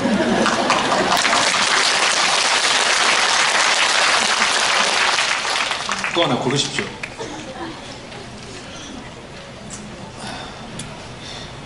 아까 그거는 애기로 본 저는 딸이 하나 있지 않습니까? 초등학생. 저는 마음에 들든 안 들든 남자친구가 생기면 모래톱에 묻어버릴 생각입니다. 뭐라고요?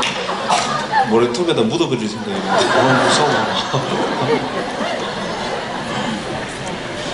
남자친구가 생기면 상상을 할 수가 없습니다. 아빠의 질투 때문에. 그래요?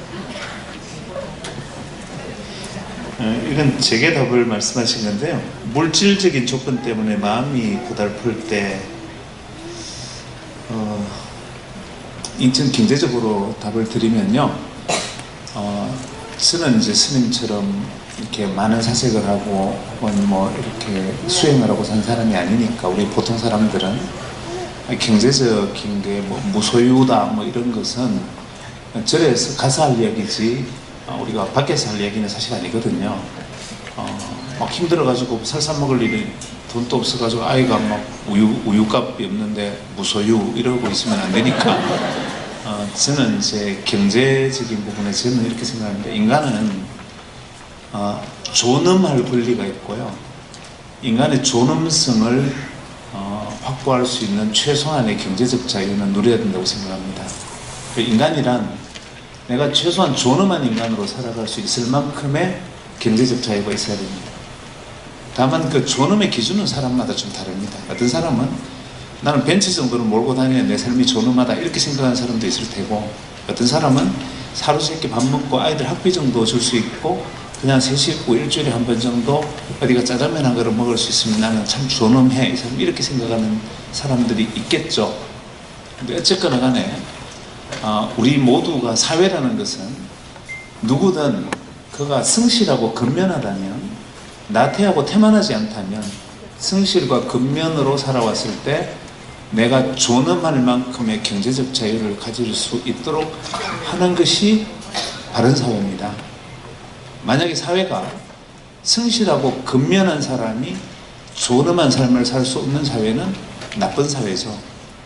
지금 우리는 성실하고 근면해서 내가 존엄하지 못하기 때문에 불행하다고 저는 느끼는 겁니다. 그래서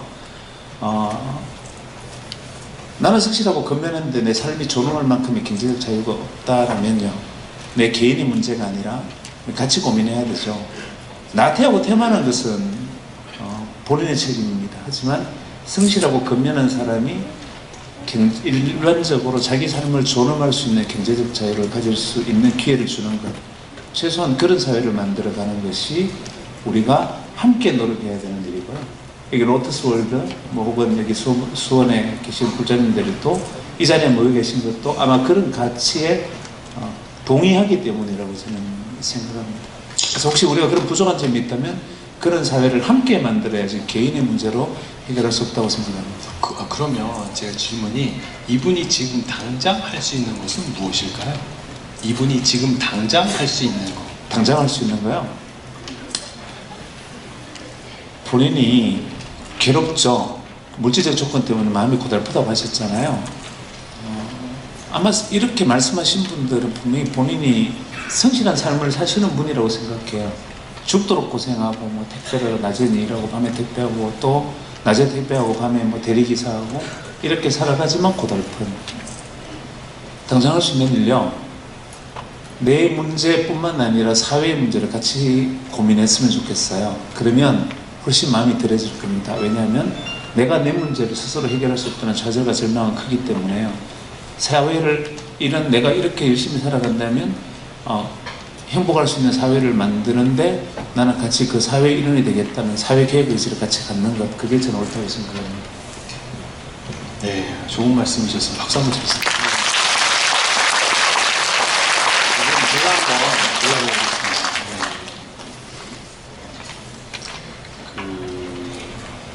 하고 싶은 일과 잘하는 일 중에 뭘 해야 할까요? 요즘 하시면 손 들어보세요. 하고 싶은 일과 잘해야 되는 일 중에 무엇을 해야 될까요? 아, 네, 저기 한번 마이크 주십시오. 바로 앞에. 네. 성함이 어떻게 되세요? 성함이 어떻게 되세요? 네, 켜 있을 것입니다, 아마.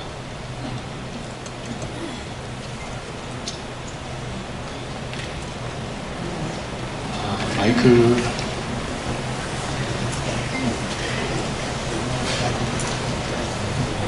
네, 새로운 마이크 지금 가고 있습니다.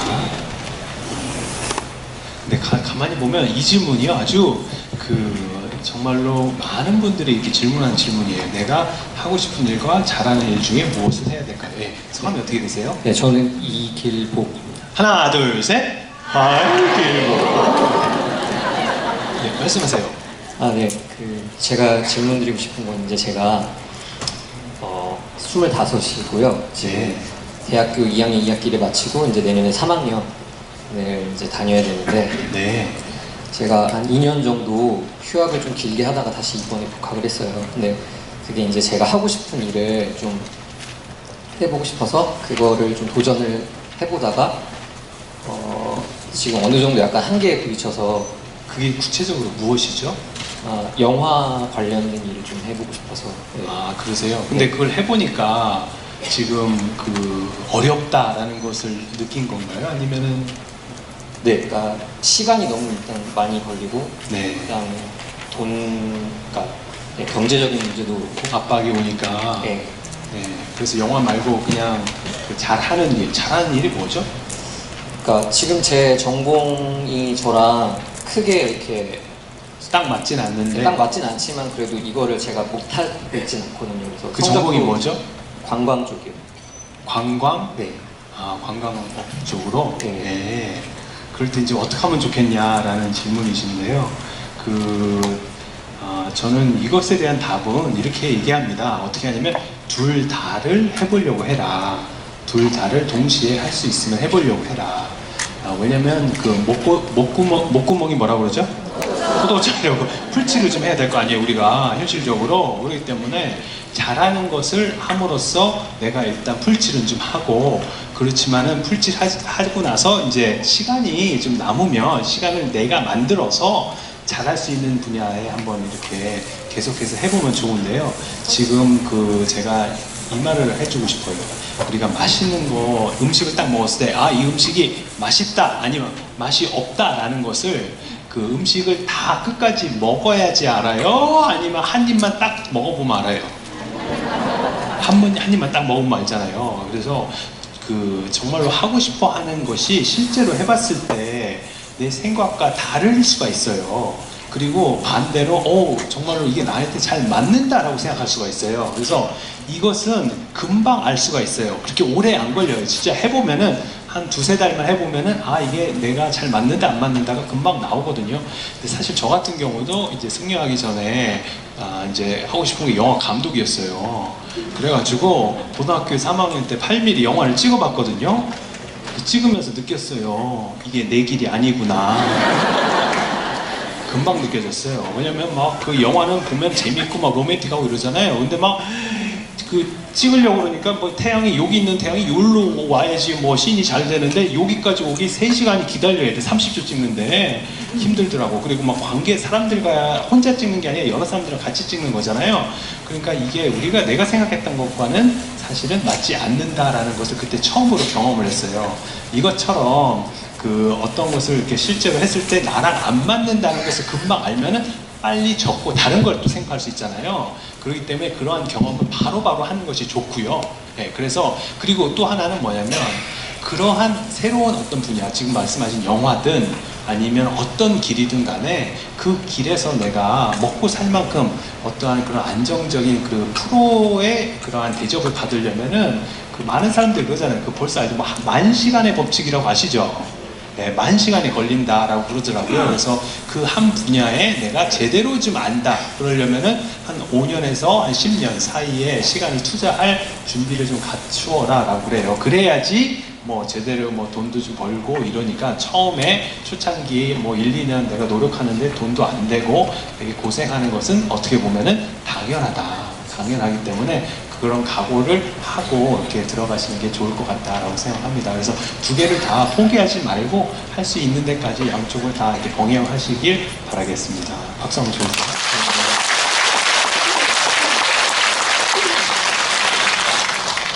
스님 영화 감독 실패하시는 게 영화 배우를 하셨으면 잘했을 텐데 아니 감독을 하셔가지고 너무 네, 하나 뽑으시죠.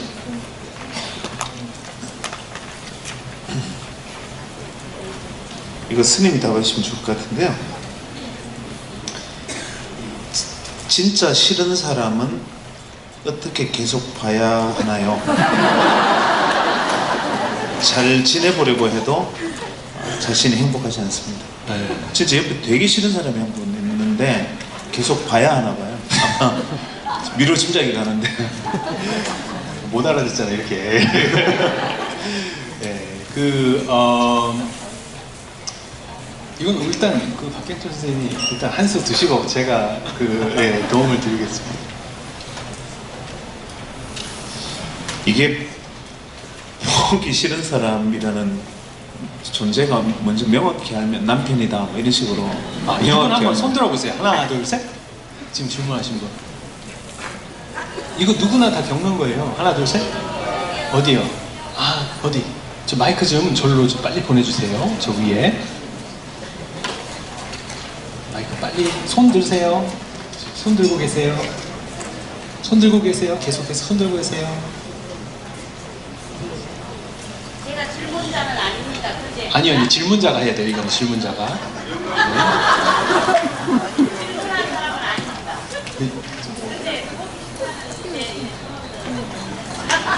아니, 본인이 질문하셨는데 손을 드신 거예요. 네, 이거 질문하신 분 한번 손 들어보세요. 하나, 둘, 셋. 이거 질문하신 분 하나, 둘, 셋. 손 들어보세요. 이거 물어봐야 되는데 그러면은 일단 그냥 상정하죠. 예를 들어서 회사에서 상관인데 내가 회사를 다녀야지 되기 때문에 어쩔 수 없이 계속해서 그러면 네. 역할을 나누면 되겠습니다. 저는 그냥 사회적으로 네.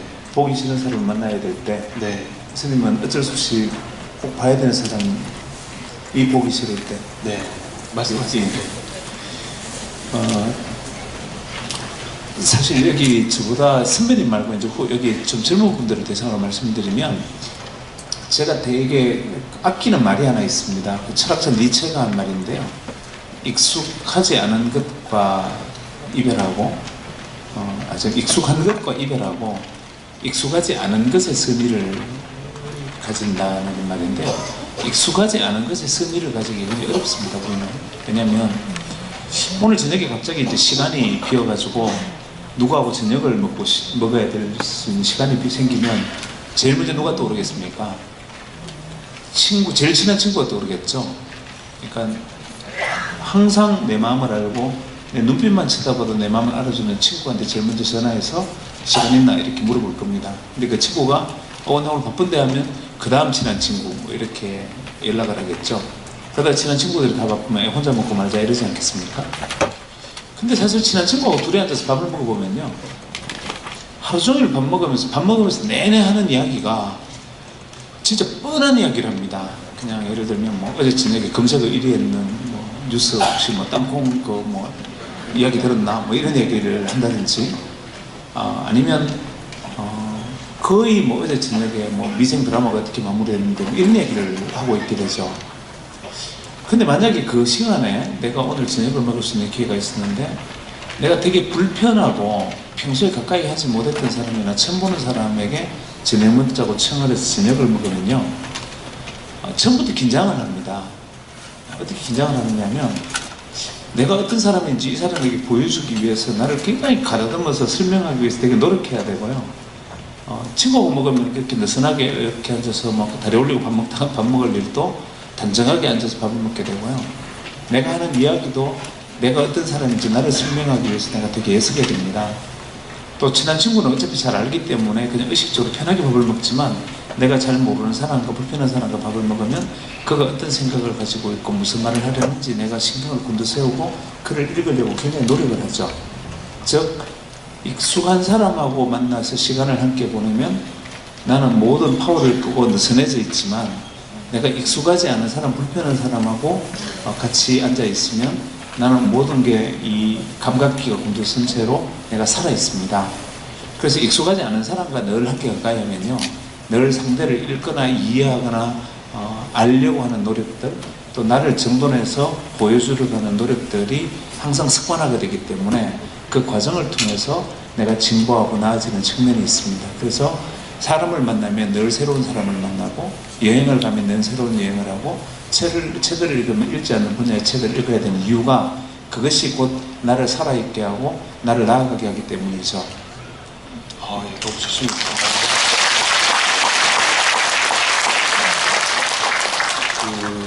싫어하는 사람을 계속 만나야 된다. 특히 이제 직장 생활 같은데 하다 보면은 싫어하는 사람을 만날 수 있어요. 특히 상관 이런 사람들, 그 사람들 이제 회사에다가 이제 뭐라 그러죠? 더 이상 안 다니겠다고 사표를 내고 이제 나오면 되는데 그럴 수도 없어요. 좀 먹고 살아야 되니까. 그럴 때 어떻게 해야 되는가? 제 예를 들어볼게요. 저 예는요, 제가 이제 막상 스님이 되니까 스님들도 상관이 있더라고. 제 은사 스님이 상관이시더라고요. 근데 은사 스님을 딱 만났는데 너랑 저랑 너무 다른 거예요. 은사 스님이. 저는 되게 느긋해요. 충청도, 고향이 충청도라서 좀 느긋한 게 있어요. 그런데 은사 스님은 경상도라서 엄청나게 급해요. 모든 게. 그래가지고 그 급한 곳에 내가 못 따라가겠어. 그리고 뭐예요? 되게 뭐라 그러나 이렇게 저는 좀 그 법정 스님의 그런 이미지를 갖고 이제 스님을 이제 승려 생활을 하겠다 했는데 그런 이미지가 아니시더라고요, 저 은사 스님이. 그래가지고 정반대예요, 솔직히. 그런데 그것을 제일 처음에 되게 힘들어했어요, 제가. 그 은사 스님과 잘 맞지 않는다는 점이. 그래가지고 되게 괴로워하고 고통스러워했던 그 시간이 살짝 있었어요. 그런데 어느 순간부터 제가 은사 스님을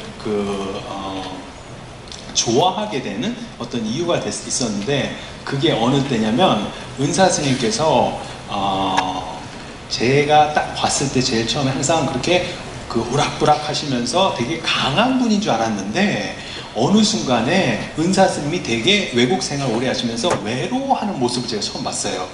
그래서 저분도 나와 크게 다르지 않다. 다르지 않다라는 게 느껴지고, 그리고 그냥 지나가는 말도 제가 막 의사 선생님한테 되게 막 이렇게 칭찬 비슷하게 너무 좋다고 이렇게 말씀해 주시면 아이처럼 너무 즐거워하시고 좋아하시더라고요. 그래서 그 내와 맞지 않는 사람들과의 그 관계 속에서 그 사람에 대해서 그래도 관심을 가지고 깊게 들여다보면은 나와 소통할 수 있는 비슷한 부분을 찾을 수가 있다 없다? 네, 있어요. 그리고 그 사람이 인간적인 모습이 드러나면서 좀 친해지다 보면은 그 사람을 과의 이제 관계가 좀 편안해지고, 그리고 이 상황에서 가장 내가 그 피해야 될 한 가지 그 일은 그 내가 불편하기 때문에 저 사람과 얘기를 안 하려고 하는 케이스가 있어요. 그런데 그러면 그럴수록 어떻게 돼요? 더 멀어져요. 그렇기 때문에 노력을 해서라도 제일 처음에 자꾸 얘기를 섞다 보면은 저 사람이 나와 크게 다르지 않다라는 점을 느낄 수가 있을 것입니다. 박수 한번 쳐주세요.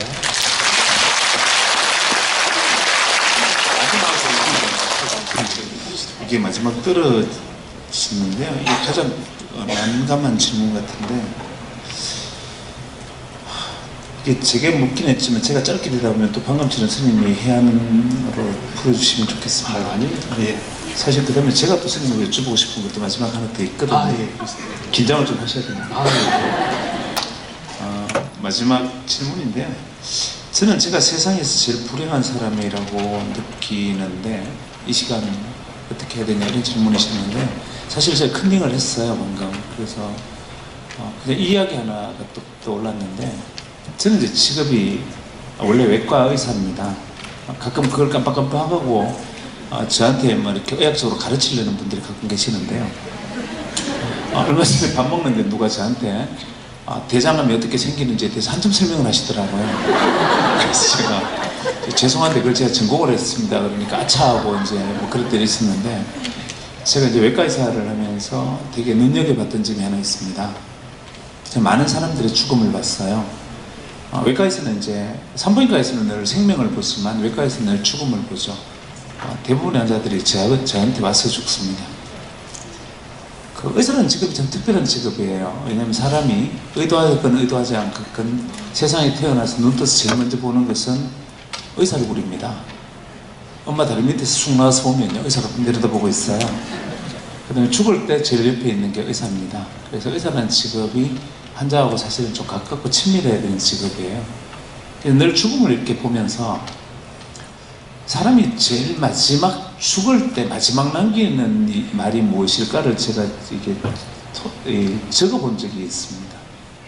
사람이 죽기 전에 중환자실에서 인간이 마지막으로 하고 싶은 말이 어떤 말인지 제가 유심히 지켜봤거든요. 심지어는 이제 말을 못하면 인공호흡에 달려있어 말을 못하면 필담으로도 마지막 남기는 말. 사람이 마지막 남기는 말이 어떤 말일까라고 생각하세요? 돈? 그건 아닐 거 아닙니까? 우리가 살아있을 때는 돈 하고 사는데요, 죽는 순간에 돈이라고 얘기하는 사람 한 명도 못 봤습니다. 그가 누구든, 그가 무엇을 하는 사람이든, 그가 어떤 것을 가진 사람이든 죽을 때 하는 말은 제가 보는 한 거의 한 80% 정도가 제일 마지막에 가늘게 한 단어 정도 얘기할 수 있으면 뜻밖에도 손이라는 말을 합니다. 손. 이게 뭐냐면 이렇게 막 떨리는 걸로 손 이렇게 말하든지, 그 손이라는 말조차 할 수 없는 손가락을 이렇게 떨어요. 즉 다시 말하면 마지막 순간에 내 손을 잡아달라는 거예요. 그리고 우리가 이제 중환자실 같은 데 가면 여러분 어떻게 하시면 제일 먼저 손부터 덥석 잡잖아요. 왜냐하면 사람이 죽을 때 제일 마지막 떠날 때는 손 잡아달라는 얘기를 많이 해요. 그래서 누가 이렇게 손을 잡아주나 이렇게 늘 보면요, 항상 배우자가 있으면 거의 백발백중 마지막에 그 사람 떠날 때 배우자가 손잡고 떠납니다. 그 보면 이런 생각이 들어요. 내가 이제 그러고 난 다음에 집에 가서 제 아내하고 이렇게 얘기를 하다 보면요, 저는 이제 대강 20살 때부터 쭉 연애를 해서 지금까지 한 30년 같이 있다 보니까 그 식구죠, 그냥. 뭐 전우회로 사세요? 전우회 같은 거죠. 그래서 이제 덤덤할 때가 많고요. 사실 존재도 잘 모르죠. 근데 문득 그 생각이 들어요. 이게 내가 죽으면 제일 마지막에 가지고 싶은 그 손을 가진 여자가. 그러니까 내가 아마 죽을 때 제일 마지막 내가 원하는 것을 그 손을 가진 여자가 이 여자예요. 그렇게 생각하면 내가 죽는 순간에는 이 사람의 손을 마지막으로 잡고 싶은 그 갈망, 마지막 이 사람 손을 잡고 떠날 텐데요. 내가 죽는다 생각이 없을 때는 제일 함부로 대하고 막대하고 제일 그냥 상처를 입히고 제일 그에 대해서 존재를 인식하지 않는 게 우리 사람인 것 같아요. 그래서 제가 집에서 이렇게 보면 어떨 때는 집사람 좀 못마땅하면요 이렇게 생각을 한번 해보자. 이 여자는 내가 죽을 때 내가 간절히 필요로 하는 그 손을 가진 여자다. 이렇게 생각하니까 마음이 조금 뒤집힌 것 같았어요. 그래서 다시 말하면 되게 불행하다는 생각이 들었을 때요, 아무리 불행을 해도 사방에 내가 지금부터 마지막 순간 내 손을 잡아줄 수 있는 그 손을 가진 사람은 존재할 테고요, 그 손에 대한 믿음과 그 손을 잡고 일어설 수 있다는 그 함께함의 가치를 생각해 보면 그래도 죽고 싶진 않을 거예요. 그래서 아무리 바닥으로 가도 우리는 누군가가 나에게 손을 내밀고 있고 나의 사랑과 관심을 가지고 내게 내밀고 있는 손들이 있다는 거, 그 손들을 기억하면 용기를 낼 수 있지 않을까, 그런 생각이 듭니다.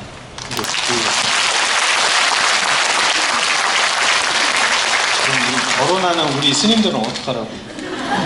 그러니까 이제 스님들이 제가 아까 질문을 드리게 해야 되는데 한 가지만 제가 이렇게 돕자면요, 그거 같아요. 이제 만약에 그 내 상황을 이제 어떻게 생각하느냐에 따라서 되게 불행하다고 느낄 수도 있고 행복하다고 느낄 수도 있는 것 같아요. 그래서 예를 들어서 지금 엄청나게 불행한 이유가 사랑하는 사람이 떠났다, 예를 들어서 사귀던 뭐 남자가 떠나갔다, 뭐 이렇다 느꼈을 때 그 이제 약간 그 비교 대상을 살짝 좀 바꾸면은 이제 행복해질 수 있다라고 저는 사람들한테 얘기를 해요. 그래서 한 번은 그 군대에 갔는데 그 남자친구가 그 이제 죽으라고 기다렸대, 남자친구를. 그런데 군대에서 나오자마자 그 자기를 차버렸다네요, 그 여자를.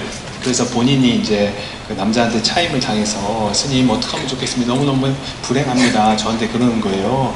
그래가지고 이제 저는 이렇게 얘기했어요. 어떻게 했냐면, 지금 남자친구한테 차인 게 나요? 아니면 결혼하고 애 둘 낳고 차인 게 나요? 어떤 게 더 나요? 지금 차이가 훨씬 더 낫죠. 그렇죠? 네. 그래서 어떻게 생각하느냐에 따라서 지금보다 더 상황이 나빠질 수 있다 없다, 나보다 훨씬 더 불행한 사람이 있다 없다, 네, 그렇게 그런 사람들과 생각하면서 지금 그나마 나 스스로가 행복해지기 위해서 노력한다면 어떻게 감사한 부분을 그나마 한번 찾아보자. 네. 누구를 위해서? 나를 위해서.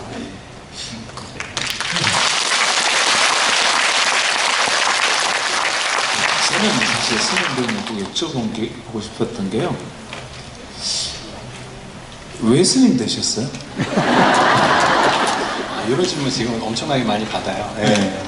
저도 되게 궁금했어요. 왜냐면 스님이 오늘도 제가 말씀을 이렇게 쭉 나눠보니까 외모 출중하시죠, 스펙 끝내주시죠. 그 대화를 나눠보니까 너무너무 이렇게 따뜻하고 또 사려가 깊으시고 그래요.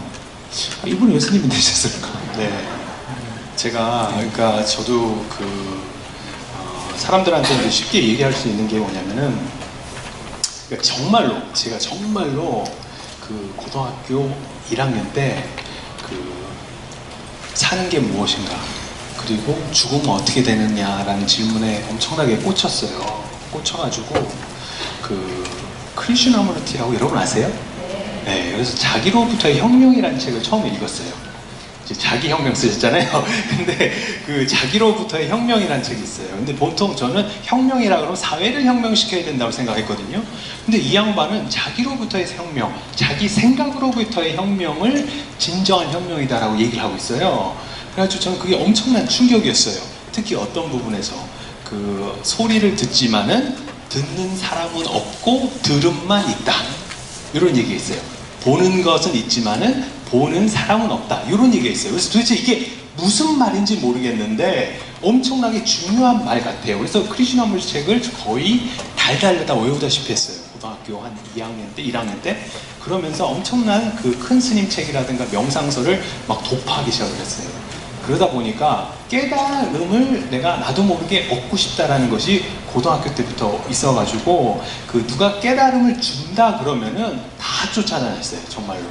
그래서 우리나라, 미국, 인도 가서 뭐 달라이라마 존자님도 뵙고 큰 스승들 많이 뵙고 미국에서도 깨달은 사람이 꽤 많더라고요. 미국도. 그래가지고 깨달았다는 사람들 많이 쫓아갔어요. 그런데 그때 당시만 해도 정견이 부족해가지고 깨달으면은 무언가를 내가 하나 얻는 줄 알았어요. 뭐 하나를 얻는 것을 그래 보통 사람들 나는 깨달았다. 뭐 깨달음을 어떻게 하죠? 깨달음을 얻었다. 그래서 난 뭘 얻는 줄 알았어요. 그래가지고 난 그걸 얻어보려고 막 엄청나게 노력을 했어요. 그래서 뭐 큰 선생님 뭐 하와이에서 무슨 뭐 큰 뭐 7일짜리 명상 그 뭐 인텐시브 뭐 프랙티스를 한다고 막 비행기 타고 거기도 가고 막 정말로 아무것도 아끼지 않고 깨닫기 위해서 엄청나게 노력을 했거든요. 그러고 나서 이제 그 불교 그쪽으로 이제 종교학을 공부를 자연스럽게 하게 된 거예요. 왜냐면은 내가 그럼 어떻게 되는가가 너무 절실했기 때문에 이걸 모르면은 정말 죽을 것 같았어요. 이걸 모르면. 그래서 대학교를 다니면서 그 미국 대학교 다니면서 그 절에서 학교를 다니게 됐어요. 왜냐면은 그 기숙사에서 다니니까 아이들이 맨날 마약하고 막 그러더라고요. 미국은요. 그래서 그게 너무 안 좋아서 그 절이 하나 있는데 거기서 다니니까 너무 좋은 거예요. 왜냐면 그 지금 뭐라고 영혼이 통한다고 그러나요? 네, 그런 분들이 너무 많고 그 안에. 그래서 그러면서 이제 자연스럽게 이 절에서 이렇게 생활하는 것도 참 좋구나를 처음 느꼈어요. 처음 느끼고 나서 이제 자연스럽게 불교를 좀 더 공부 심하게 깊게 하기 위해서 이제 하버드를 가게 되고 하버드를 가면서 이제 처음으로 그러면은 단순하게 그냥 제가 신도로서 있을 게 아니라 승려가 되면 참 좋겠다는 생각을 했는데 그 이유가 뭐냐면은 제가 이제 그 어렸을 때 정말로 깨닫고 싶었잖아요. 간절하게. 그런데 어렸을 때 깨닫고 싶은 이 간절함에 비해서 큰 스승들이 저를 만나준다, 안 만나준다? 안 만나주더라고. 큰 스님이 저를 만나준다, 안 만나준다? 안 만나주더라고. 그런데 제가 중2 되면 만날 수 있는 확률이 높아진다, 안 높아진다? 높아지더라고. 그래가지고 뭐 진재 큰 스님 오셨을 때도 만나가지고 옆에서 이렇게 막 시봉하면서 내가 묻고 싶은 얘기 다 물어보고 그랬거든요. 그리고 누구예요? 우리 정명 스님, 우리 그 범암 정명 스님한테 가가지고 묻고 싶은 거 다 물어보고 그래가지고 정말 그 큰 어른들, 틱나 스님 오셨을 때 통역하고 제가 그 어른들을 감히 못 만나는데 이 승복을 입었다라는 이 메리트 때문에 다 만나주더라고요.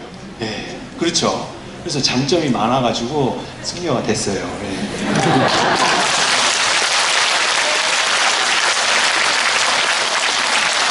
그런데 한 가지만 얘기하고 싶어요. 뭐냐면은 깨달음을 얻는 줄 알았어요. 근데 얻는 게 아니더라고요. 왜 그러냐면 우리가 맨날 반야심경에 하잖아요. 뭐 하죠? 이무소득고.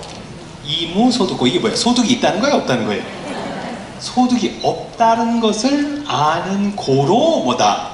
해탈한다는 거예요. 즉 여러분들은 뭐다? 이미 부처라는 거예요.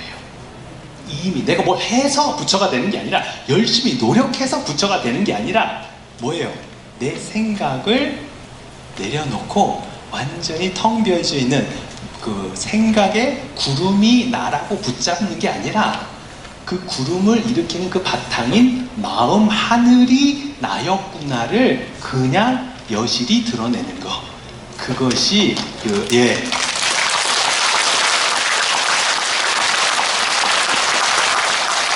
그래서 나를 이 몸 안에 갇힌 거라고만 생각하는 게 아니라 예를 들면 이거예요. 우리가 몸 안에 있는 것도 알지만 몸 밖에 있는 것도 여러분 아시죠? 무슨 얘기인지 아시죠? 네, 근데 내가 알미라는 것이 그 안에 있는 것만 안다고 치면 내가 예를 들어서 나라는 것이 그 몸 안에만 갇혀 있다라고 치면은 몸 안에만 있는 것만 알아야 돼요. 이해하십니까? 몸 안에만 있는 것만이 나야. 내가 예를 들어서 몸 안이 나다. 그리고 몸 밖은 내가 아니다. 그랬을 때는 그렇다 치면 몸 안에 일어나는 것만 알아야 되는데 우리는 몸 안에 일어나는 거, 예를 들어서 배가 고프다, 아니면 뭐 여기가 쓰리다, 이런 것만 아는 게 아니라 밖에 있는 것도 다 알아요. 그렇죠? 예. 그것은 뭐냐면은 내 이 알미라는 것이 나의 그 주인공 자리가 내 안에만 있는 것이 아니라 뭐다? 밖에도 있기 때문에 그래요. 안과 밖이 똑같은 한 알무로서 관통을 하기 때문에 그래요. 이해하십니까? 네, 그 알무로 3계를 뚫고 나가는 거예요. 그렇기 때문에 이대로 그대로 원래 부처였구나를 깨닫는 것입니다. 아셨죠? 네. 제가 먼저 인사를 드리고 스님께 순서일 것 같았고요. 제가 인사를 드리면 오늘 뭐 사실 스님하고 같이 토크 콘서트 하니까 굉장히 부담스러웠습니다. 왜냐면 승직자하고 뭐 같이 같은 자리에 나란히 앉아서 대화를 한다는 게 굉장히 사실 심리적으로 이게 압박감을 느끼는 일이라 사실 저는 오늘 조용하게 있으려 했는데 어쩔 수 없이 그냥 시간을 좀 채웠습니다. 다만 오늘 다시 말씀드리지만 저는 이제 불자가 아닌데 오늘 이 자리에 앉아 있는 이유는 그냥 세상 일을 조금씩 알다 보니까 성환 스님이 지금까지 이제 수원에서 이끌어오신 그 불자들하고의 제대로 살아오신 사람들이 저같이 불자가 아닌 사람들이 다 알게 됐어요. 그리고 이제 로터스월드 같은 이 단체들이 또 어떤 일을 세상에 어떤 이제 빛이 되는지를 제가 잘 알고 있었고요. 그래서 늘 비록 제가 속한 종교는 아니지만 성직자로서 참모습으로 이끌어가시는 모습과 그 공동체들을 존경하는 마음으로 보고 있었는데 최근 들어서 이제 조금 뭐 좀 가슴 아픈 이야기들을 제가 좀 듣게 됐고요. 하지만 그럼에도 불구하고 지금까지 잘 이끌어오신 스님이나 또 여기 계신 분들이 지금까지 이루어오신 것들에 대해서 제가 기독 신자로서 진심으로 존경의 마음을 가지고 있다는 드리고 싶습니다.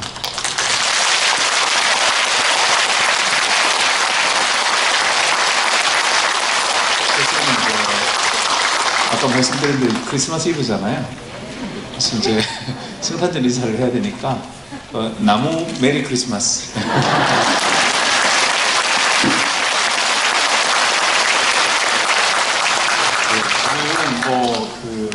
저는 할 말은 없고요. 그냥 제가 항상 토크 콘서트 하면 맨 마지막 마무리하는 것을 여러분들과 같이 따라하면서 끝내도록 하겠습니다. 양손을 하늘로 쭉 다시 한번 어떻게 따라해보세요. 저를 내가 다시 한번 내가 나를 사랑하기 시작하면 나에게 친절하기 시작하면 세상도 나를 사랑하기 시작합니다. 나도 세상한테 친절할 수 있습니다. 스스로에게 친절하고 스스로를 사랑하는 여러분 되시길 바라겠습니다. 혜민이었습니다. 오늘 크리스마스 이브인데 요즘에는 이제 종교를 초월해서 이브를 챙기더라고요. 그렇죠? 그런데도 불구하고 오늘 이렇게 자리를 함께 해주셔서 대단히 감사합니다. 아까 제가 서두에 제가 이제 갑오생인데 이 갑오생이 한 해가 파란만장했다 이런 말을 했지만 사실 저는 조금 전에 뭐 누가 행복에 대한 얘기도 했지만 저는 정말 어떤 의미에서 고맙고 감사하게 생각해요. 저에게 이런 기회를 준 사람들에게 말하자면 제가 그렇지 않았으면 이런 제도권에 편승해서 내 자리를 지키기 위해서 적당히 또 해서는 안 될 말과 해서는 안 되는 행위를 하면서 우리 종도들이 우리 불교와 사회가 어렵고 힘들 때 그걸 외면하면서 내 행복을 나만의 만족을 찾아서 살았을 것입니다. 그러나 처음 출가할 때 그런 마음을 갖고 출가한 게 아니었잖아요. 그런데 이번에 저는 정말 다시 나를 찾는 다시 재발심하는 그런 마음을 갖게 됐어요. 그것은 바로 내 삶 속에서 이제 새로운 희망과 길을 발견했다. 참 어떻게 보면 어설픈 얘기 같지만 정말 내가 진정으로 가야 될 길이 무엇이고 내가 해야 될 일이 지금 무엇인가를 알게 됐다.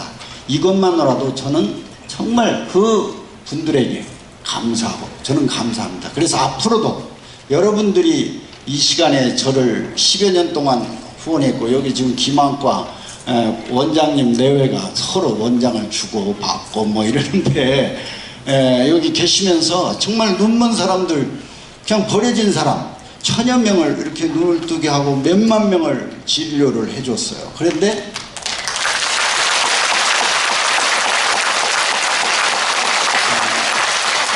한 번, 두 번 할 수 있죠. 그런데 벌써 6년, 7년을 그렇게 지속적으로 1년에 4번씩, 3번씩 지금은 신심이 조금 떨어져서 2번. 그리고 왜냐하면 이제 캄보디아도 이제 의료기관이 많이 생겼어요.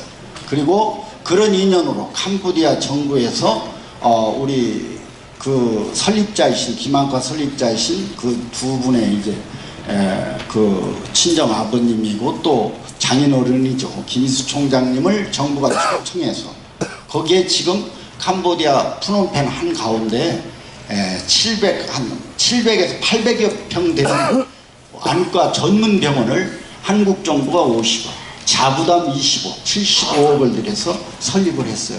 이게 얼마나 대단한 태도가 본 민간 외교의 이런 이정표를 만들었고 또 우리 아이들이 저는 10년, 20년을 캄보디아를 이끌어가고 이 지구촌에서 뭔가 역할을 할 수 있는 그런 인재를 키우는 것 이것만으로도 저는 행복한데 사실은 그것보다도 희망을 가질 수 있다는 것 그리고 꿈을 가질 수 있었다는 것 제가 만약에 그 자리에 그냥 있었으면 그냥 적당히 살았을 것 같아요. 그런데 여러분이 옆에 있고 또 저는 그런 의미에서 행복하다 이런 말씀들 그 행복을 나는 제가 조금만 갖고 나머지는 다 여러분과 함께 하겠다는 약속을 드리면서 다시 한번 감사합니다. 사실은 제가 말한다고 안 했습니다. 시켜서 갑자기 그 시간을 빼서 죄송합니다. 언제 그랬어요?